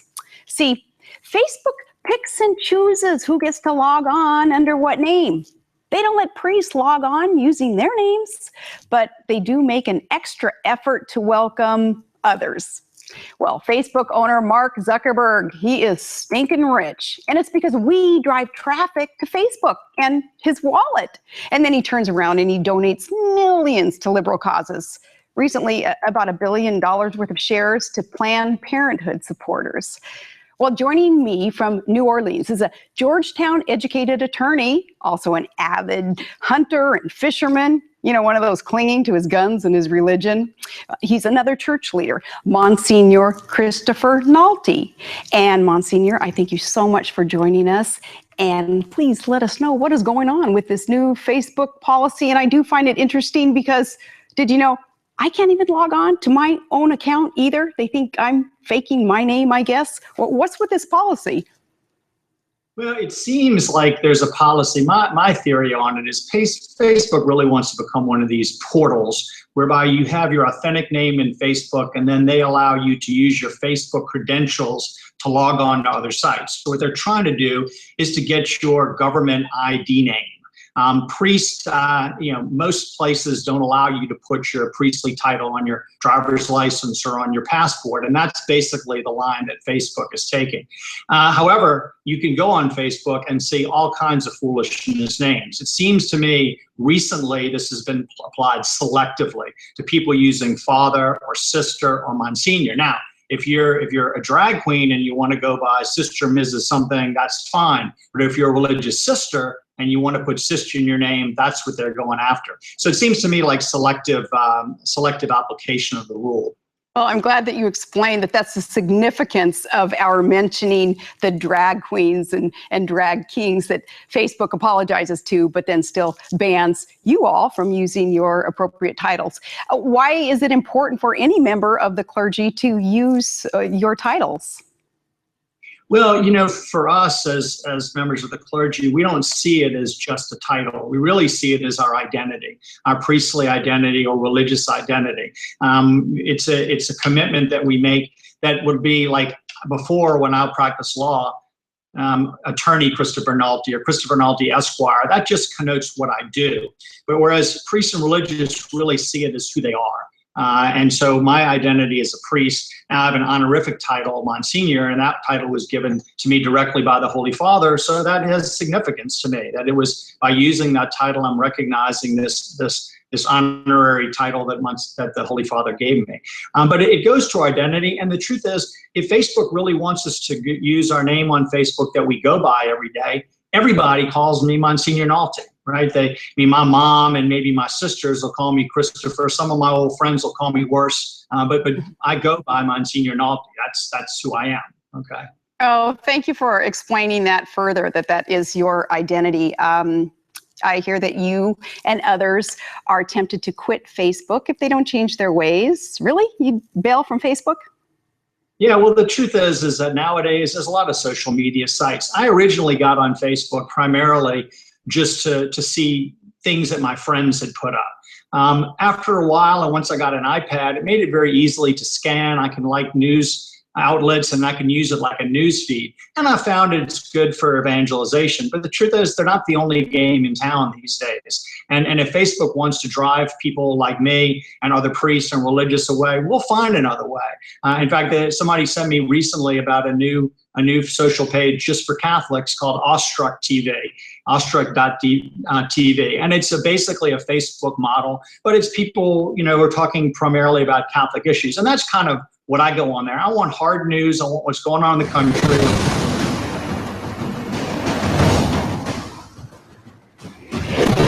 is Dan. Dan is about to download the Bold Republic radio show app. By the way, the app has a special feature. It tastes like bacon. The Bold Republic Radio Show app. Download it today. It's free, and it tastes like bacon.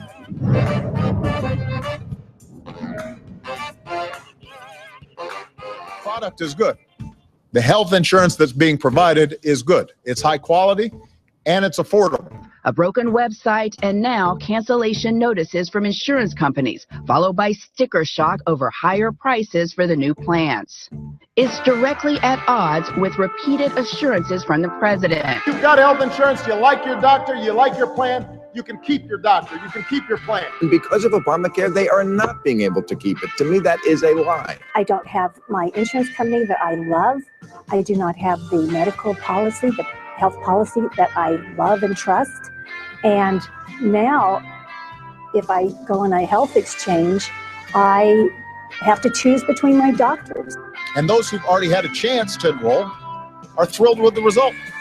A Washington state mom hailed as an Obamacare success story by the president in a speech just last month. Well, now she says she can't afford the insurance and blames the state healthcare exchanges. I can't afford it. I cannot afford it. And it's affordable. Irreverent, but honest and tastefully tacky somehow. Here comes another hour of insensitivity training with Glenn Woods.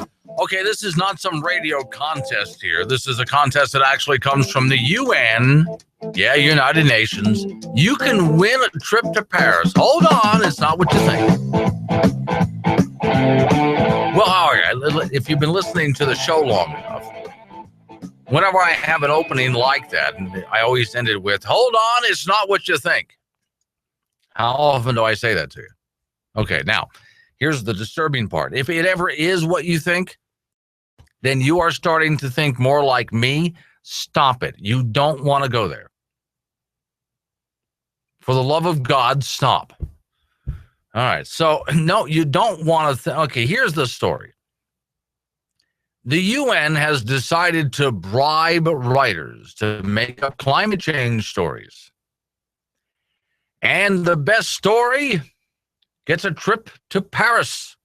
Well, they need more climate change stories.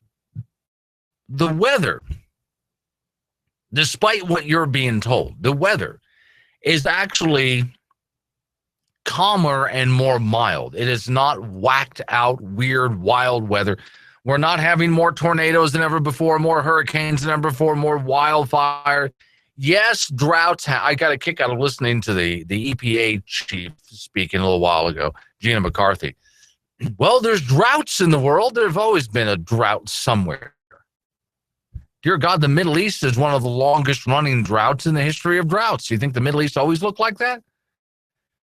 There's always a drought somewhere. There's always a flood somewhere. California is on fire. Yeah, it happens every so often. It goes through cycles. And right now it's in a fire cycle. Okay. If you knew anything about the atmospheric and geological and biological history of what we now call California, you would know that nothing unusual is happening in California. All right, let's get back to the contest. United Nations are offering a prize to young writers who can come up with the best story, raising awareness about the harmful impacts of climate change. Okay. Well, the writer of the, well, let me tell you what there's a little more about. Then this writer who put this story up actually is submitting his own story. I don't think it's going to win, but we'll take a look at it. He says, so I had to tell a little white lie at the end. Unfortunately, the competition is only open to writers under 35 years old in developing countries. So he said, what I tried to do was pitch his entry at the level of the people who commissioned it. In other words, idiots. But okay. Once upon a time. Oh, see, now, if I was going to do a story with Once Upon a Time, I'm sorry, guys, I slipped on you. I should have had like fairy tale music in the background. All that good stuff. All right, next time I tell you guys a story, I'll make sure to put all of that kind of special effects back there. Or just falls kind of flat. But here's the time. If you're at work right now, you have my permission. Tell your boss that I said so. It's all on me. To just sit back, turn up the radio, and listen to a little story. And I would suggest you tell this as a bedtime story to your kids, just to scare the hell out of them. Here we go. This gentleman's entry to the United Nations to write a climate change story and win a trip to Paris. Once upon a time, there was a fierce and terrifying beast called Man-Bear Pig. Oh, hey. He's ripping off South Park. He was the most dangerous creature the world had ever seen. Rightly feared by everyone, save some paid large sums of money by the oil industry to deny his existence. His favorite diet was innocent children of future generations. But he was also rather partial to polar bears, which he killed by starvation and drowning. Glaciers and polar ice caps as well disappeared, which he melted them away. And the islands of the Indian Ocean and Pacific, well, those poor creatures drowned. I didn't mean to give you guys nightmares, but let's read on. Many wise and good people set out to slay the dreaded beast, and their names will rebound throughout history. These knights of the Green Table. Oh, I like that. Knights of the Green Table. That's pretty good, because I kind of picture like a moldy table or something like that. By the way, if there's mold in my shower, is that considered a houseplant? Because if it is, I have a houseplant. Well, I figured if I find mold in my shower and I just declare it a houseplant, then I don't have to go through the trouble of cleaning my shower out. It's supposed to be there. It's a houseplant. There, that saves me a lot of work, right? Well, we'll get into that another time. Let's go back to the story. Well, the Knights of the Green Table included Sir Barack, a.k.a. the Black Knight, Lady Naomi, and the heir to the kingdom itself, Prince Charles, who's an actual prince, whose trusty steed is said would eat nothing but organic grass. But at every turn, their noble efforts were thwarted by forces of darkness, led by greedy capitalists addicted to oil, refrigeration, travel, hot running water, air conditioning, central heating, and other favorites. The result was that many of us, including most everyone in the simple village where I live in Middle Africa, died tragically of climate change, each one of us weeping as we breathed our last. Why, oh why didn't they listen to the signs of the internationally binding carbon emission agreement in Paris 2015? Okay. So that's his story that he's submitting here. Now, he doesn't think that he's going to be a winner. The judges will actually have to check their backgrounds to find out, well, is he actually like from Africa or something like that? But we'll see how that submission goes. I like the fact that he tossed in Man-Bear Pig. I never knew about that till friends of mine who watch South Park said, you have to watch the South Park episode with Al Gore and Man-Bear Pig. All right, so that's the first climate story that I have for you today. And if you want to go ahead and enter the contest, please, by all means, go ahead and enter the contest. Now let's go to India. India, as long as we're talking fantasy and fairy tales, you're just going to get a kick out of this one. Headline is yogic farming. I'd never heard of that before. Yogic farming? India's cost-effective alternative to wind turbines?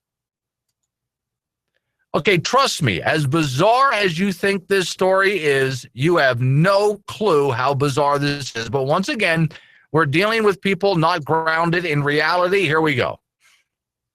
India's agricultural minister has publicly suggested that Indian farmers should deal with the stress of climate change and create positive energy to enhance their crop yields by practicing yoganic farming. When he says positive energy, he doesn't mean like electricity. No, he means like energy, like sit there and meditate. Well, they've been having a problem here. Here's the story. Quoting here from the BBC. The Indian agriculture minister has said his government is supporting yogic farming to empower seeds with the help of positive thinking. The head of this cult said it would help improve yield, soil fertility, and contribute to making India prosperous. More than 50% of India's population depends on agriculture for a living.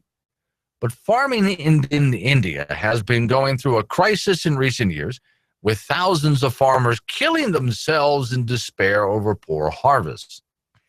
The minister's comments follow earlier controversial statements in July, which he was criticized for bizarre comments that farmers' suicides were the result of failed love affairs and impotency.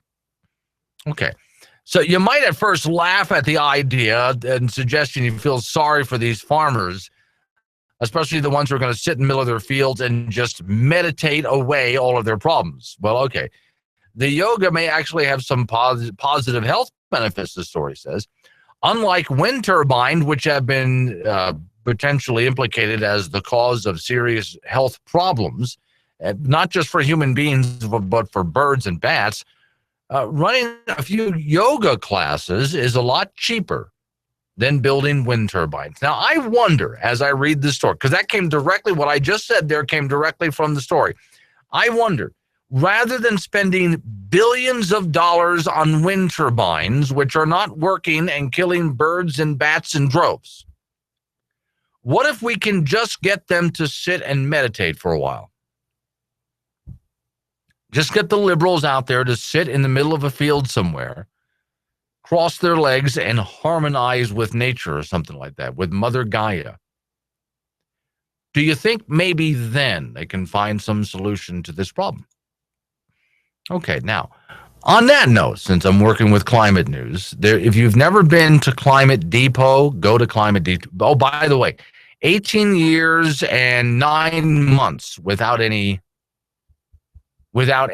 global warming. 18 years, 9 months, no global warming. That's where we are right now. They're trying to deny it. They're trying to tell you it's not the case, but that's how long the pause has been. Headline from Climate Depot, debate no more.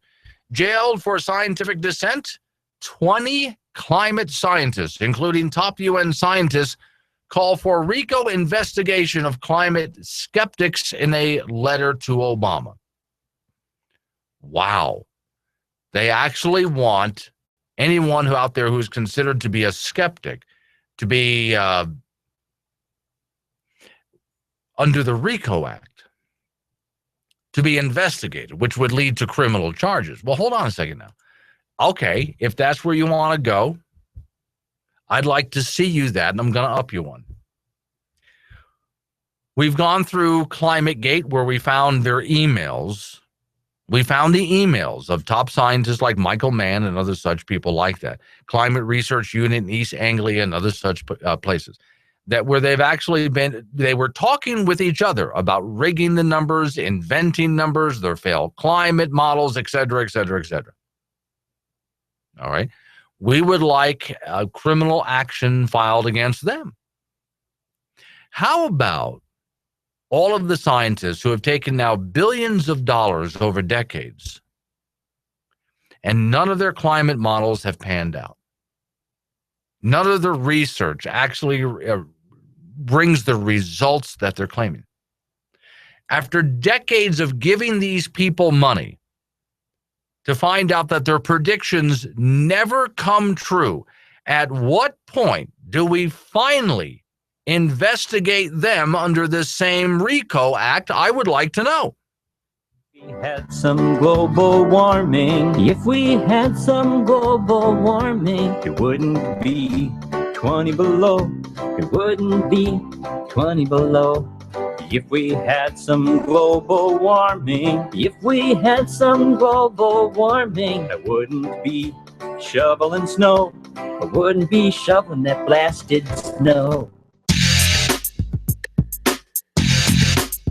Glenn Woods, BoldRepublic.com. Your dog been run over by a train? grandma locked away in prison. Sweet Specialties has all the supplies you need to make that beer to put your beer tears in.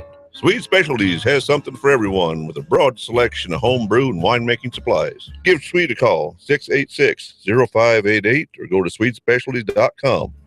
And go ahead and crank up your radio and cry in your own beer. Hello, Americans. Rod here with my Made in America store, Camel Plaza, Gillette, Wyoming, where all our products are, you guessed it, made right here in the USA. When you purchase a product here, you support American workers and local veterans. Let's bring America back to work. Don't forget your veterans. God bless America, and buy American. It matters. Hey, what's the rush? What are you doing? I'm stocking up for winter. Well, that's probably still a long ways off. What's the rush? Jack's Liquor and Bar has beer on sale. Yeah, so? It's $23.75 for a suitcase. The Bud Light, or Coors Light. You can't beat that. What about things like meat and bread and the essentials? Beer is an essential. The sale only runs Friday, Saturday, and Sunday. Jack's Liquor and Bar, 302 East 2nd Street, across from Napa Auto Parts. Bud Light, Coors Light, $23.75 a suitcase. While supplies last. Friday, Saturday, and Sunday only. You're gonna have enough room in the refrigerator for all this beer? Oh, good point. Help me eat the food. I suppose you're planning a nice retirement, and you assume everything is paid for. But Wyoming didn't tell you. Who is paying for your pension? I'm gonna owe lots of money. And are you? But I want to pay for this, but you're making me. Find out more at Wyoming2100.com. The summer heat is sizzling, and so are the deals at Carpet Express Direct. With over 50 rolls of carpet in stock, we have just what you had in mind. Buy any in-stock carpet, and we'll bump you up to a premium memory foam pad at no extra charge. Whether you're looking for a nice thick carpet or something on a budget, we have it in stock and qualified installers ready to get the job done. Carpet Express Direct next to the Prime Rib on South Douglas Highway, 257-4205. CarpetExpressDirect.com. Hello? It's your roommate. Yeah, funny. I don't have a roommate. Hi. Where are you going? You can't just barge in here. Why not? We share this apartment. We what? Well, the government might have given you this place, but I'm the one paying for it. You are? Yeah. How do you figure that? Ma'am, allow me to introduce myself. I'm a taxpayer. You are? Wow. I've heard of you people, but I don't think I've ever met one before. Oh, no, ma'am. We're just a small percentage of the population, but we pay most of the taxes.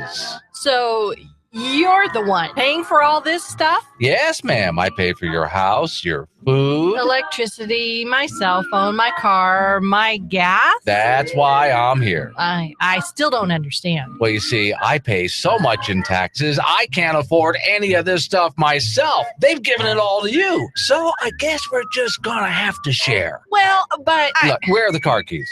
Oh, no. I just bought that car. No, ma'am. We bought that car, and I have to get to work so we can keep paying for all of this. Oh, right. Over there on the counter.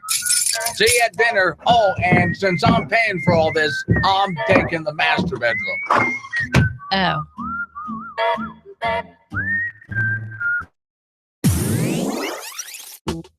Here's an idea. Let's raise your property taxes to the point that nobody can afford their home and everybody has to move out of town. Yeah, that'll grow the city. Brilliant. Let's get back to this show. Here is Glenn Woods. That'd be me. So let's get to this kid. I've been watching the story. I'm sure you have too. Who built a clock, and they're still insisting, well, they did for the longest time, he built a bomb or a fake bomb. Now, remember I told you I do this little segment, a couple of segments on a Reno television station in the morning. And this was the topic here. And I'm going to tell you, after we listen to what this young man had to say, I'm going to tell you what I said on the Reno television station. For those who don't know the story. He, clever young boy, middle school age, clever boy, grabbed a bunch of wires and computer parts and so on from scratch. I mean, just junk, and figured out how to make a digital clock. So, I mean, literally, he found a computer board somewhere, Here's a little of this piece of a computer and that piece. Here's some wires. And he worked with it and figured out. See, to you and I, that would have just been junk laying around. What are these pieces and parts? He looked at it and said, you know, if I connect this to that and the other thing, I can actually make a digital clock. All right. So he showed up in school, all proud of his accomplishment.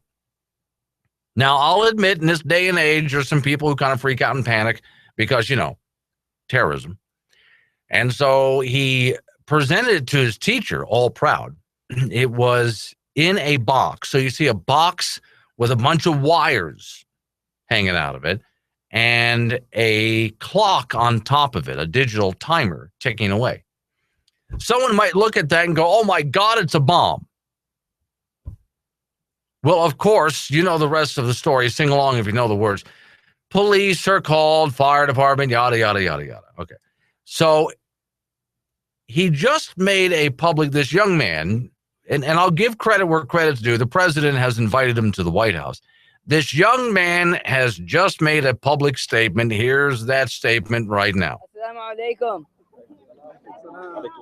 So I guess everyone knows I'm the person who built a clock and got in a lot of trouble for it. I built the clock to impress my teacher, but when I showed it to her, she thought it was a threat to her. So it was really sad that she took a wrong impression of it, and I got arrested for it later that day.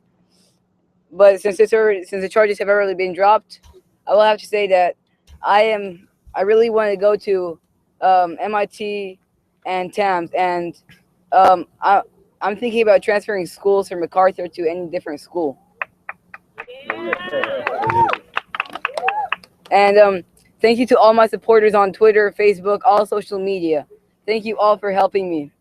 I would have never got this far if it wasn't for you guys, and not just you guys, everybody. Okay, so first off and foremost here, I just got to give it to the kid. I mean, I really got to hand it to him. But also to all of you folks out there who supported him, Facebook, Twitter, and so on. You see, this is what public pressure does. When the public steps in and gets involved, this is what you can expect out of public pressure. We just decided that's enough of that. The school, the teachers, the principal need to understand that their behavior is not acceptable. This kid is just fine. So here's what I said on that Reno television station about the situation. All right, so the kid shows up with this box that has a bunch of wires sticking out of it, and there's a timer on top ticking away. And so the teacher goes, a bomb. Okay. The moment the kid said, no, not a bomb, and opened up the box and showed her, it's a clock. I made a clock from scratch, a digital clock from scratch. At that point, obviously that's the case. So as soon as the teacher realizes her mistake, which I'll go ahead and give her honest mistake in this day and age, fine, that's okay. She realized her mistake and she said, wow, this is fantastic. Let's go show the class. That's what she should have done. Okay, so instead she panics and goes to the principal. The moment the principal realizes, you know something, it's not a bomb, it's a clock. Don't call the police. You know they put the kid in handcuffs? Do you know that? They put the kid in handcuffs and basically led him away. Wow. Well, no, I mean, I have the hardest time understanding why they would do that to such a brilliant young boy, other than, well, you know, stupid people.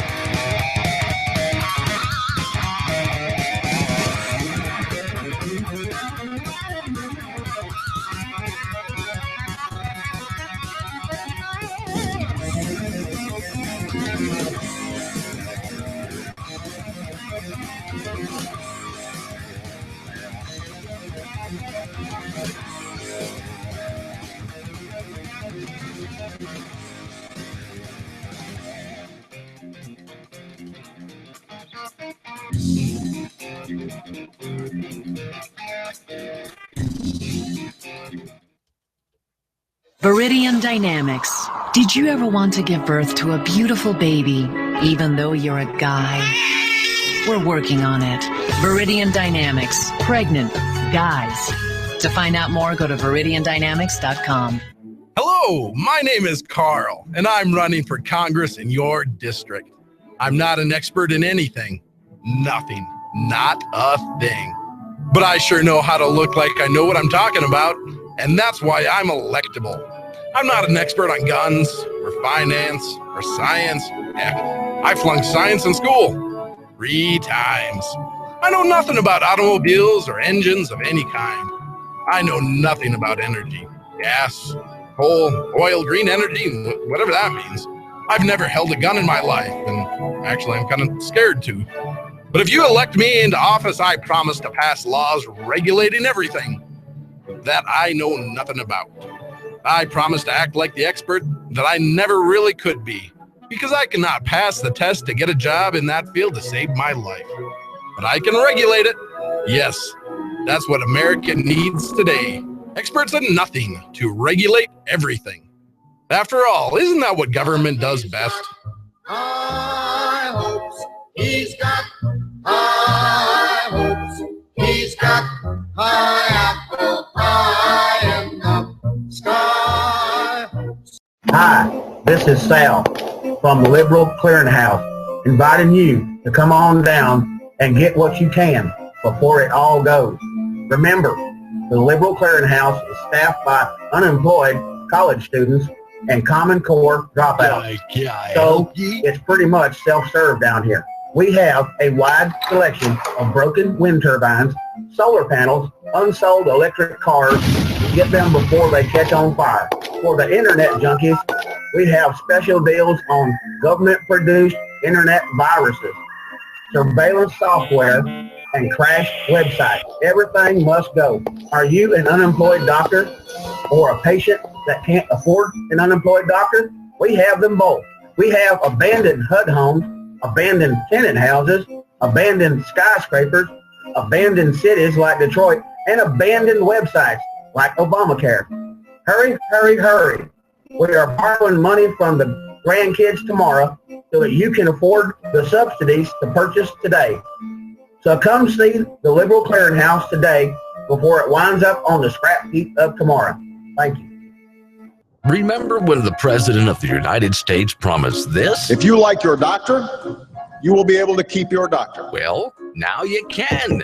Honey, it's Dr. Phillips. What a surprise. Is this a social call? Well, sort of. More like a socialist call. Yes, now because of the intrusion of big government on the medical industry, you can have a doctor in the privacy of your own home. Well, I'm going to have to move in with you. That is, if you want to keep your healthcare provider. I'm sorry, what? Yes, since you're going out of business, you can find out how to keep your own doctor in the privacy of your own home just by going to healthcare.gov. Oh, wait. That website's not working. Well, just look on a street corner for a doctor holding up a "Will Medicate for Food" sign. Invite him on home. I have nowhere else to go. Keep him in your guest room, your basement. Well, Chris is off to college. He can use that room. Absolutely not. Well, he can help me with my gout. Go! I'm good at gout. Brought to you by the Obama administration, 1600 Pennsylvania Avenue, Washington, D.C.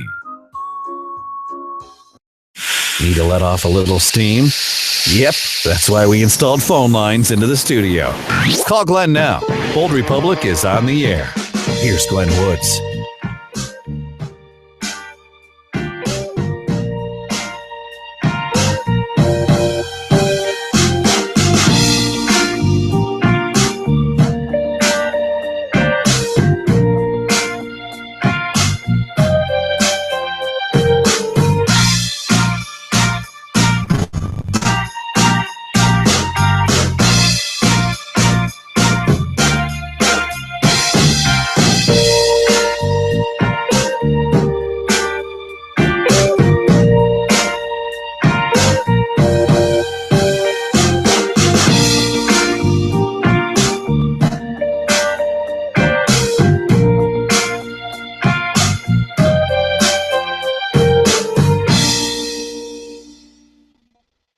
It's a Bold Republic Radio Show Thursday already. Gee.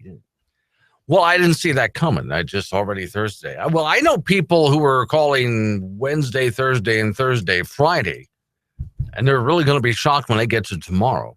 They've been doing it all week, and normally I would turn to someone like that and say, hey, wrong day. I just decided to have fun with it and let them think it was the wrong day. You think they're going to show up for work tomorrow? No, I'm serious. They're actually doing this. And you know what's worse about it? Remember, I told you last half hour about the television station I do some morning bits on in Reno? Okay. It's the Reno, there's some people at the Reno television station, the Fox News station in Reno, who were calling Wednesday, Thursday. And this Thursday, they were calling it Friday. I didn't say anything to them. I just said, let them see. I want to know if anyone's going to show up tomorrow. Okay, well, I'll keep you posted on this breaking news here. Hey, question. I already know the answer, but I'm going to ask you the question anyway. Does anyone out there give a flying flapjack about what Whoopi Goldberg has to say? Didn't think so. I could hear the crickets out there when I asked that question. And a few choice words I couldn't say on radio.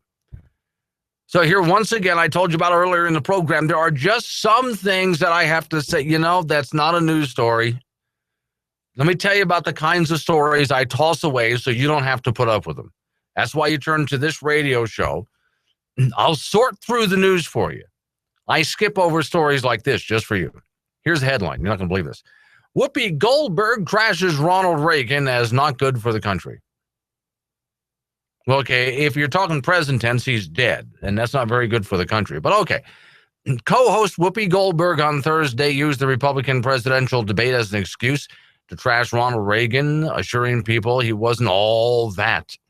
Reading from note cards, Goldberg began, I just want to point out that, he did some things that were not particularly good for the country. Sailing Reagan's 1981 firing of 11,000 striking air traffic controller employees. That was a good thing. Whoopi Goldberg says that's a bad thing. Wrong, Whoopi. That was good. Okay. A bunch of air traffic controllers, for those who don't know the story because you wasn't born yet, and if you weren't born yet, bite me, okay? Because I remember this. I was still in high school, but I remember this. What had happened was a bunch of air traffic controllers, which work for the government, had a union contract. And their contract said that they were not allowed to go on strike because of the nature of their jobs. Air traffic controllers, that's a pretty important job. You can't go on strike. Well, they got upset. They went on strike. Well, it's right there in their contract. You go on strike, you will be fired. They agreed to it. They signed it. They went on strike. The president fired them. But Whoopi's saying that's not a good thing. Wrong, Whoopi. Let's see. Is there anything else she complained about here?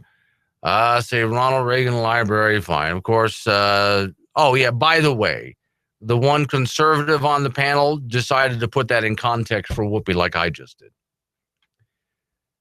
Yeah, see, Whoopi Goldberg said in 1967 he signed the, Latterman-Petrus Short Act, which sought to end the involuntary commitment of the mentally ill. So what they did basically close mentally ill facilities.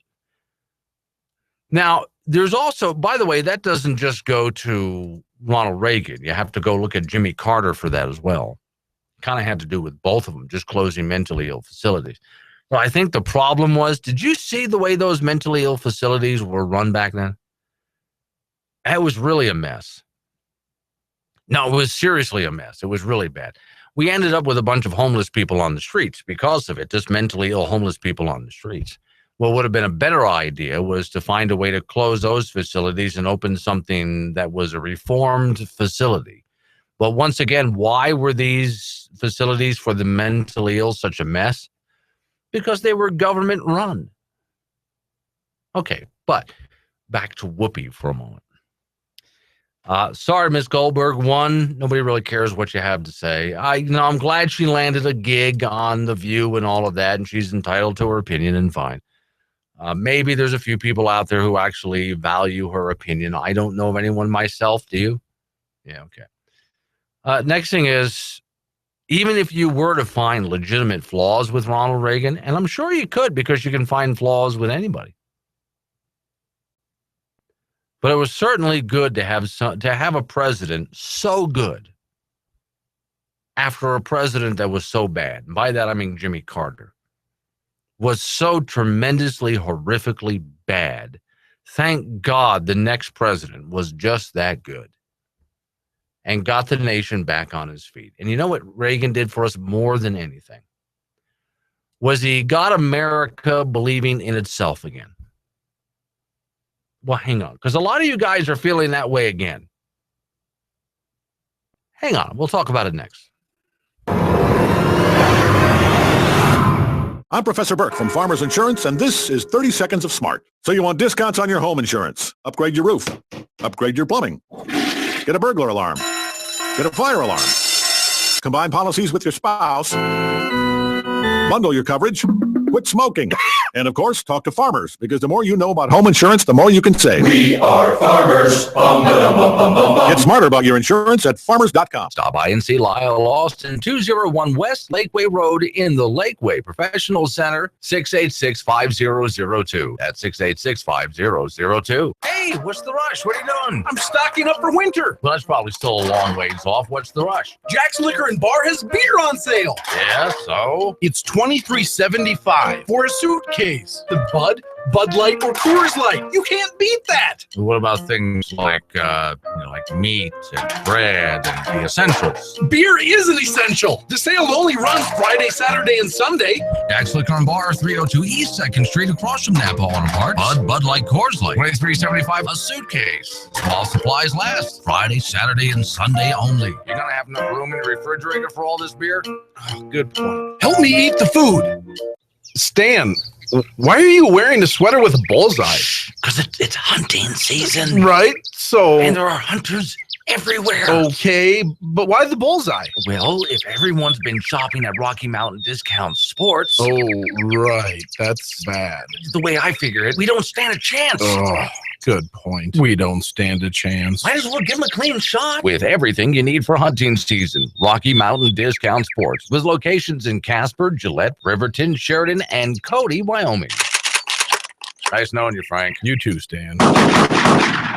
Shave Secret is the best shave ever. Shave Secret is a blend of natural oils that replace shave creams, gels, and powders for men and women of all ethnic backgrounds. Shave Secret is a natural product, nothing artificial. Shave Secret helps prevent nicks, cuts, shave bumps, ingrown hairs, rashes, and more. Shave Secret is clear, non-foaming, so you can see clearly what you're shaving. Shave Secret is economical to use. Takes 3 to 5 drops for the average shave. Shave Secret cleans, conditions, moisturizes the skin all in one application. Shave Secret is compact and great for travel. Ladies, Shave Secret is wonderful for shaving your legs, underarms, and bikini lines. Guys, got a bald head? Shave it. Buy Shave Secret today at Walmart Supercenters and Amazon.com. Online at ShaveSecret.com. That's Walmart Supercenters, Amazon.com. Online at ShaveSecret.com. Great deals online at ShaveSecret.com. Shave Secret, the best shave ever.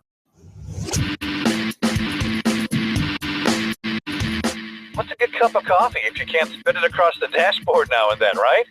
Oh, yeah, and ruin a good work shirt. Sure, burn the hell out of your inner thighs. We know what you need, though, in a radio program. Irreverent but honest, and tastefully tacky. It's Glenn Woods. So what did Ronald Reagan do to get the country back on track? Because, smart thinkers like Whoopi Goldberg, well, he wasn't all that, and she comes up with a couple of things. Hey, look, anybody. You can look at anybody and find a couple of things. But honestly speaking, what did he do after the disaster of Jimmy Carter? Well, we're talking double-digit inflation, double-digit unemployment. It was so bad. It was actually discussed that maybe we needed to have 2 people as president, like a co-presidency, because one person couldn't handle it all. That's how bad things got. Losing the Cold War to the Soviet Union, it was getting bad. And Americans were feeling pretty bad about ourselves. Now, with this current administration, the Obama administration, everything is exactly just as bad, except they lie to you about it. This is where I got into it yesterday. I asked you guys seriously, do you honestly believe the unemployment rate's at 5.1%? I know that's what they told you. Now, do you believe what they tell you? If you actually did the research, which I do, you find out it's not 5.1%. It's more like around 13%. No, he did not reduce the deficit by 2/3, and et cetera, et cetera. This administration is just lying to you. The Carter administration at least was honest about the condition of the country, but just couldn't be honest. Carter couldn't be honest with himself that he caused the condition. He was dismantling our military while the Soviet Union was building up their military. We were losing ground, literally, in the Cold War. Unemployment level high, et cetera, et cetera. So, all right, here comes Ronald Reagan. Everybody was pretty depressed at the time, wondering if America could ever recover. Ronald Reagan came along and talked about the spirit of the American people and made us feel good about being Americans once again. See, I am just sick and tired of people talking down this country. Do we have flaws? Yes. Like, for instance, Bernie Sanders. I went into this yesterday. Bernie Sanders says, I hate to say it, but this country was founded on racism. No, Bernie, it wasn't founded on racism. Did we have to deal with slavery? Yes, we did. Was there some hypocrisy with the founding fathers on slavery? Yes, there was. This country was not founded on racism. It was not founded on slavery. I'm just sick and damn tired of listening to people talking down this country, all the horrible things that we've done. Do you know why there's a Statue of Liberty in the New York Harbor? It inspired the French to liberty. We, our country, inspired the French to liberty. And so they built a statue to liberty. They have a copy of it in France. They sent us a much bigger one. It was a gift. Our nation has been around the world, our military filled with volunteers that have fed the poor, fed the hungry, built homes and hospitals and roads for people, freed people from tyrants. America's the most giving nation on the planet, and for the longest time, the freest nation on the planet. And from all over the world, people packed up and left to come to America because there's a chance for freedom, prosperity, where all you got to do is yes, you're still going to face racism and prejudice of all sorts. Yes, it's going to happen because people are jerks. Okay, people can be jerks. But if you work hard, you can achieve your dreams in America. And if you become successful, you get to keep it. That was America. And Ronald Reagan built up in us that feeling once again that all Americans feel, that we are a free people and we can achieve great things because we're free. That we don't need somebody to take care of us, that we can take care of ourselves, that we don't need to rely on government for free stuff because we're big boys and girls and we can take care of ourselves. What he did was inspire a nation. Now, for those people who hated Ronald Reagan, I'd love to know what they have to say about that. He inspired us to be great again. He didn't offer us a bunch of hopey, changey, free stuff and dependency and debt.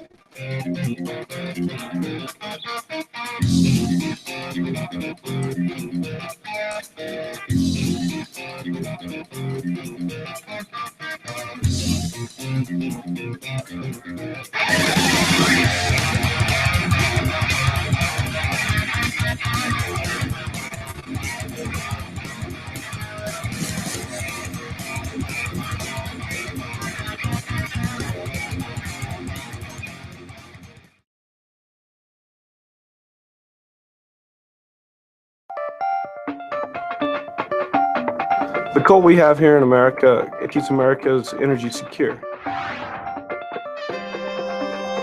We have an abundance of coal here in the United States. We don't have to go outside our own country to get it. In the Powder River Basin alone, we have 100 billion tons of coal that we can mine. In a square mile, there's 80 million tons of coal. All the mines combined here in the Powder River Basin, we're only doing 6 to 7 miles a year. We have a reserves for years and years and years to keep America full of energy. My older brother's in Afghanistan doing his part to take care of national security, to take care of his kids and my kids and everybody. Let's say goodbye. Say goodbye. So we're doing everything we can here in Wyoming to strengthen the country too. What I'm doing here is by no means, I don't put it in any level what he's doing over there. But if I can make America stronger and better and make it better for Americans by giving them clean, efficient, low-priced energy, then I'm doing my part. I'm making America better. Ranger station. Yeah, hi. I'd like to report a bear sighting in the forest. 1 second, I'm having a smoke. Next thing I know, I'm face to face with Smokey Bear. Wow. And he told me it only takes one spark to start a wildfire. Did you know 9 out of 10 wildfires are caused by humans? I had no idea. That's why Smokey's famous and you're not. If you see someone in danger of starting a wildfire, step in and make a difference. Brought to you by the U.S. Forest Service, your state forester, and the Ad Council. Learn more at smokeybear.com. Only you can prevent wildfires. Don't have time to catch the entire show live? Log in to boldrepublic.com to hear or watch the show anytime you like on any device you have. Phone, tablet, tower, laptop, Facebook, Twitter, Tumblr, Google, YouTube, you name it.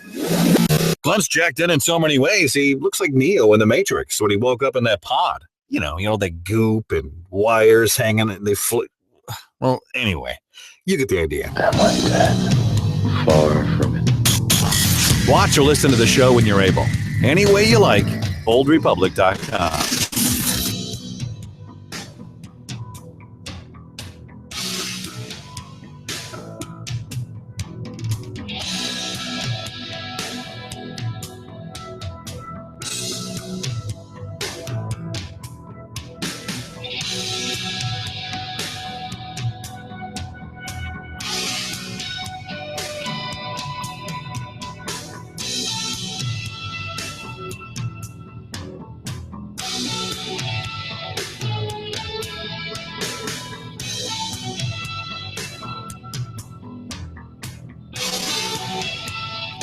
Last 7 minutes of the program, Bold Republic is on. My name is Glenn Woods. Thanks for joining me.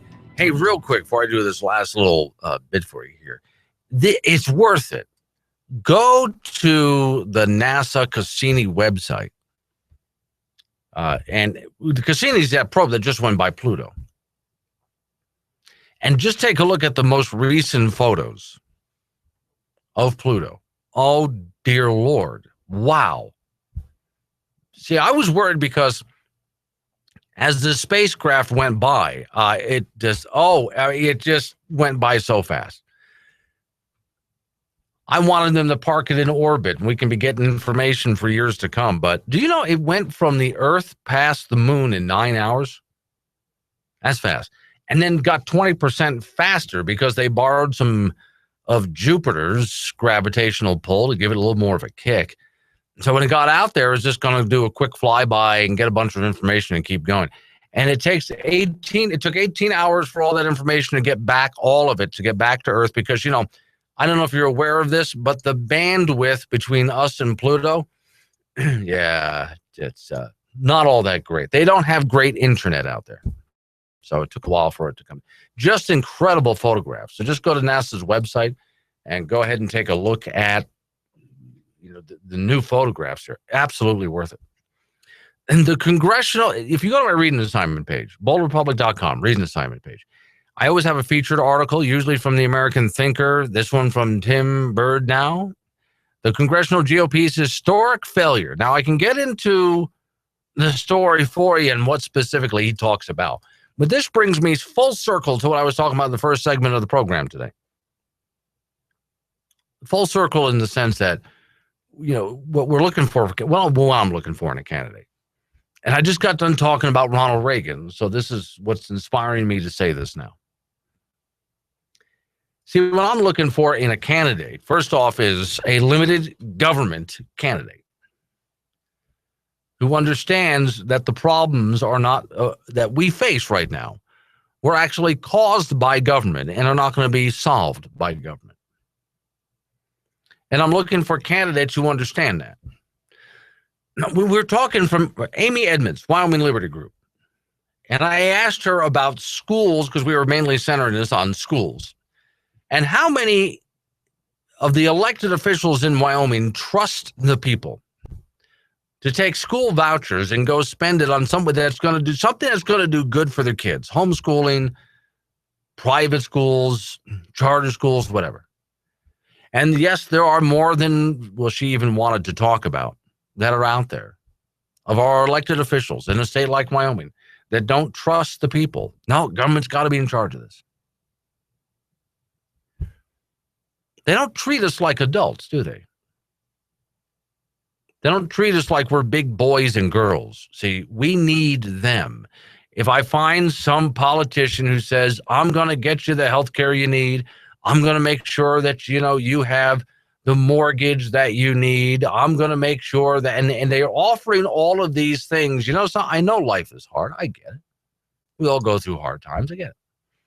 Hey, I want somebody who's going to understand that I'm a big boy and I can make my own decisions. And life can be hard for me too. And I'll go ahead and figure it out.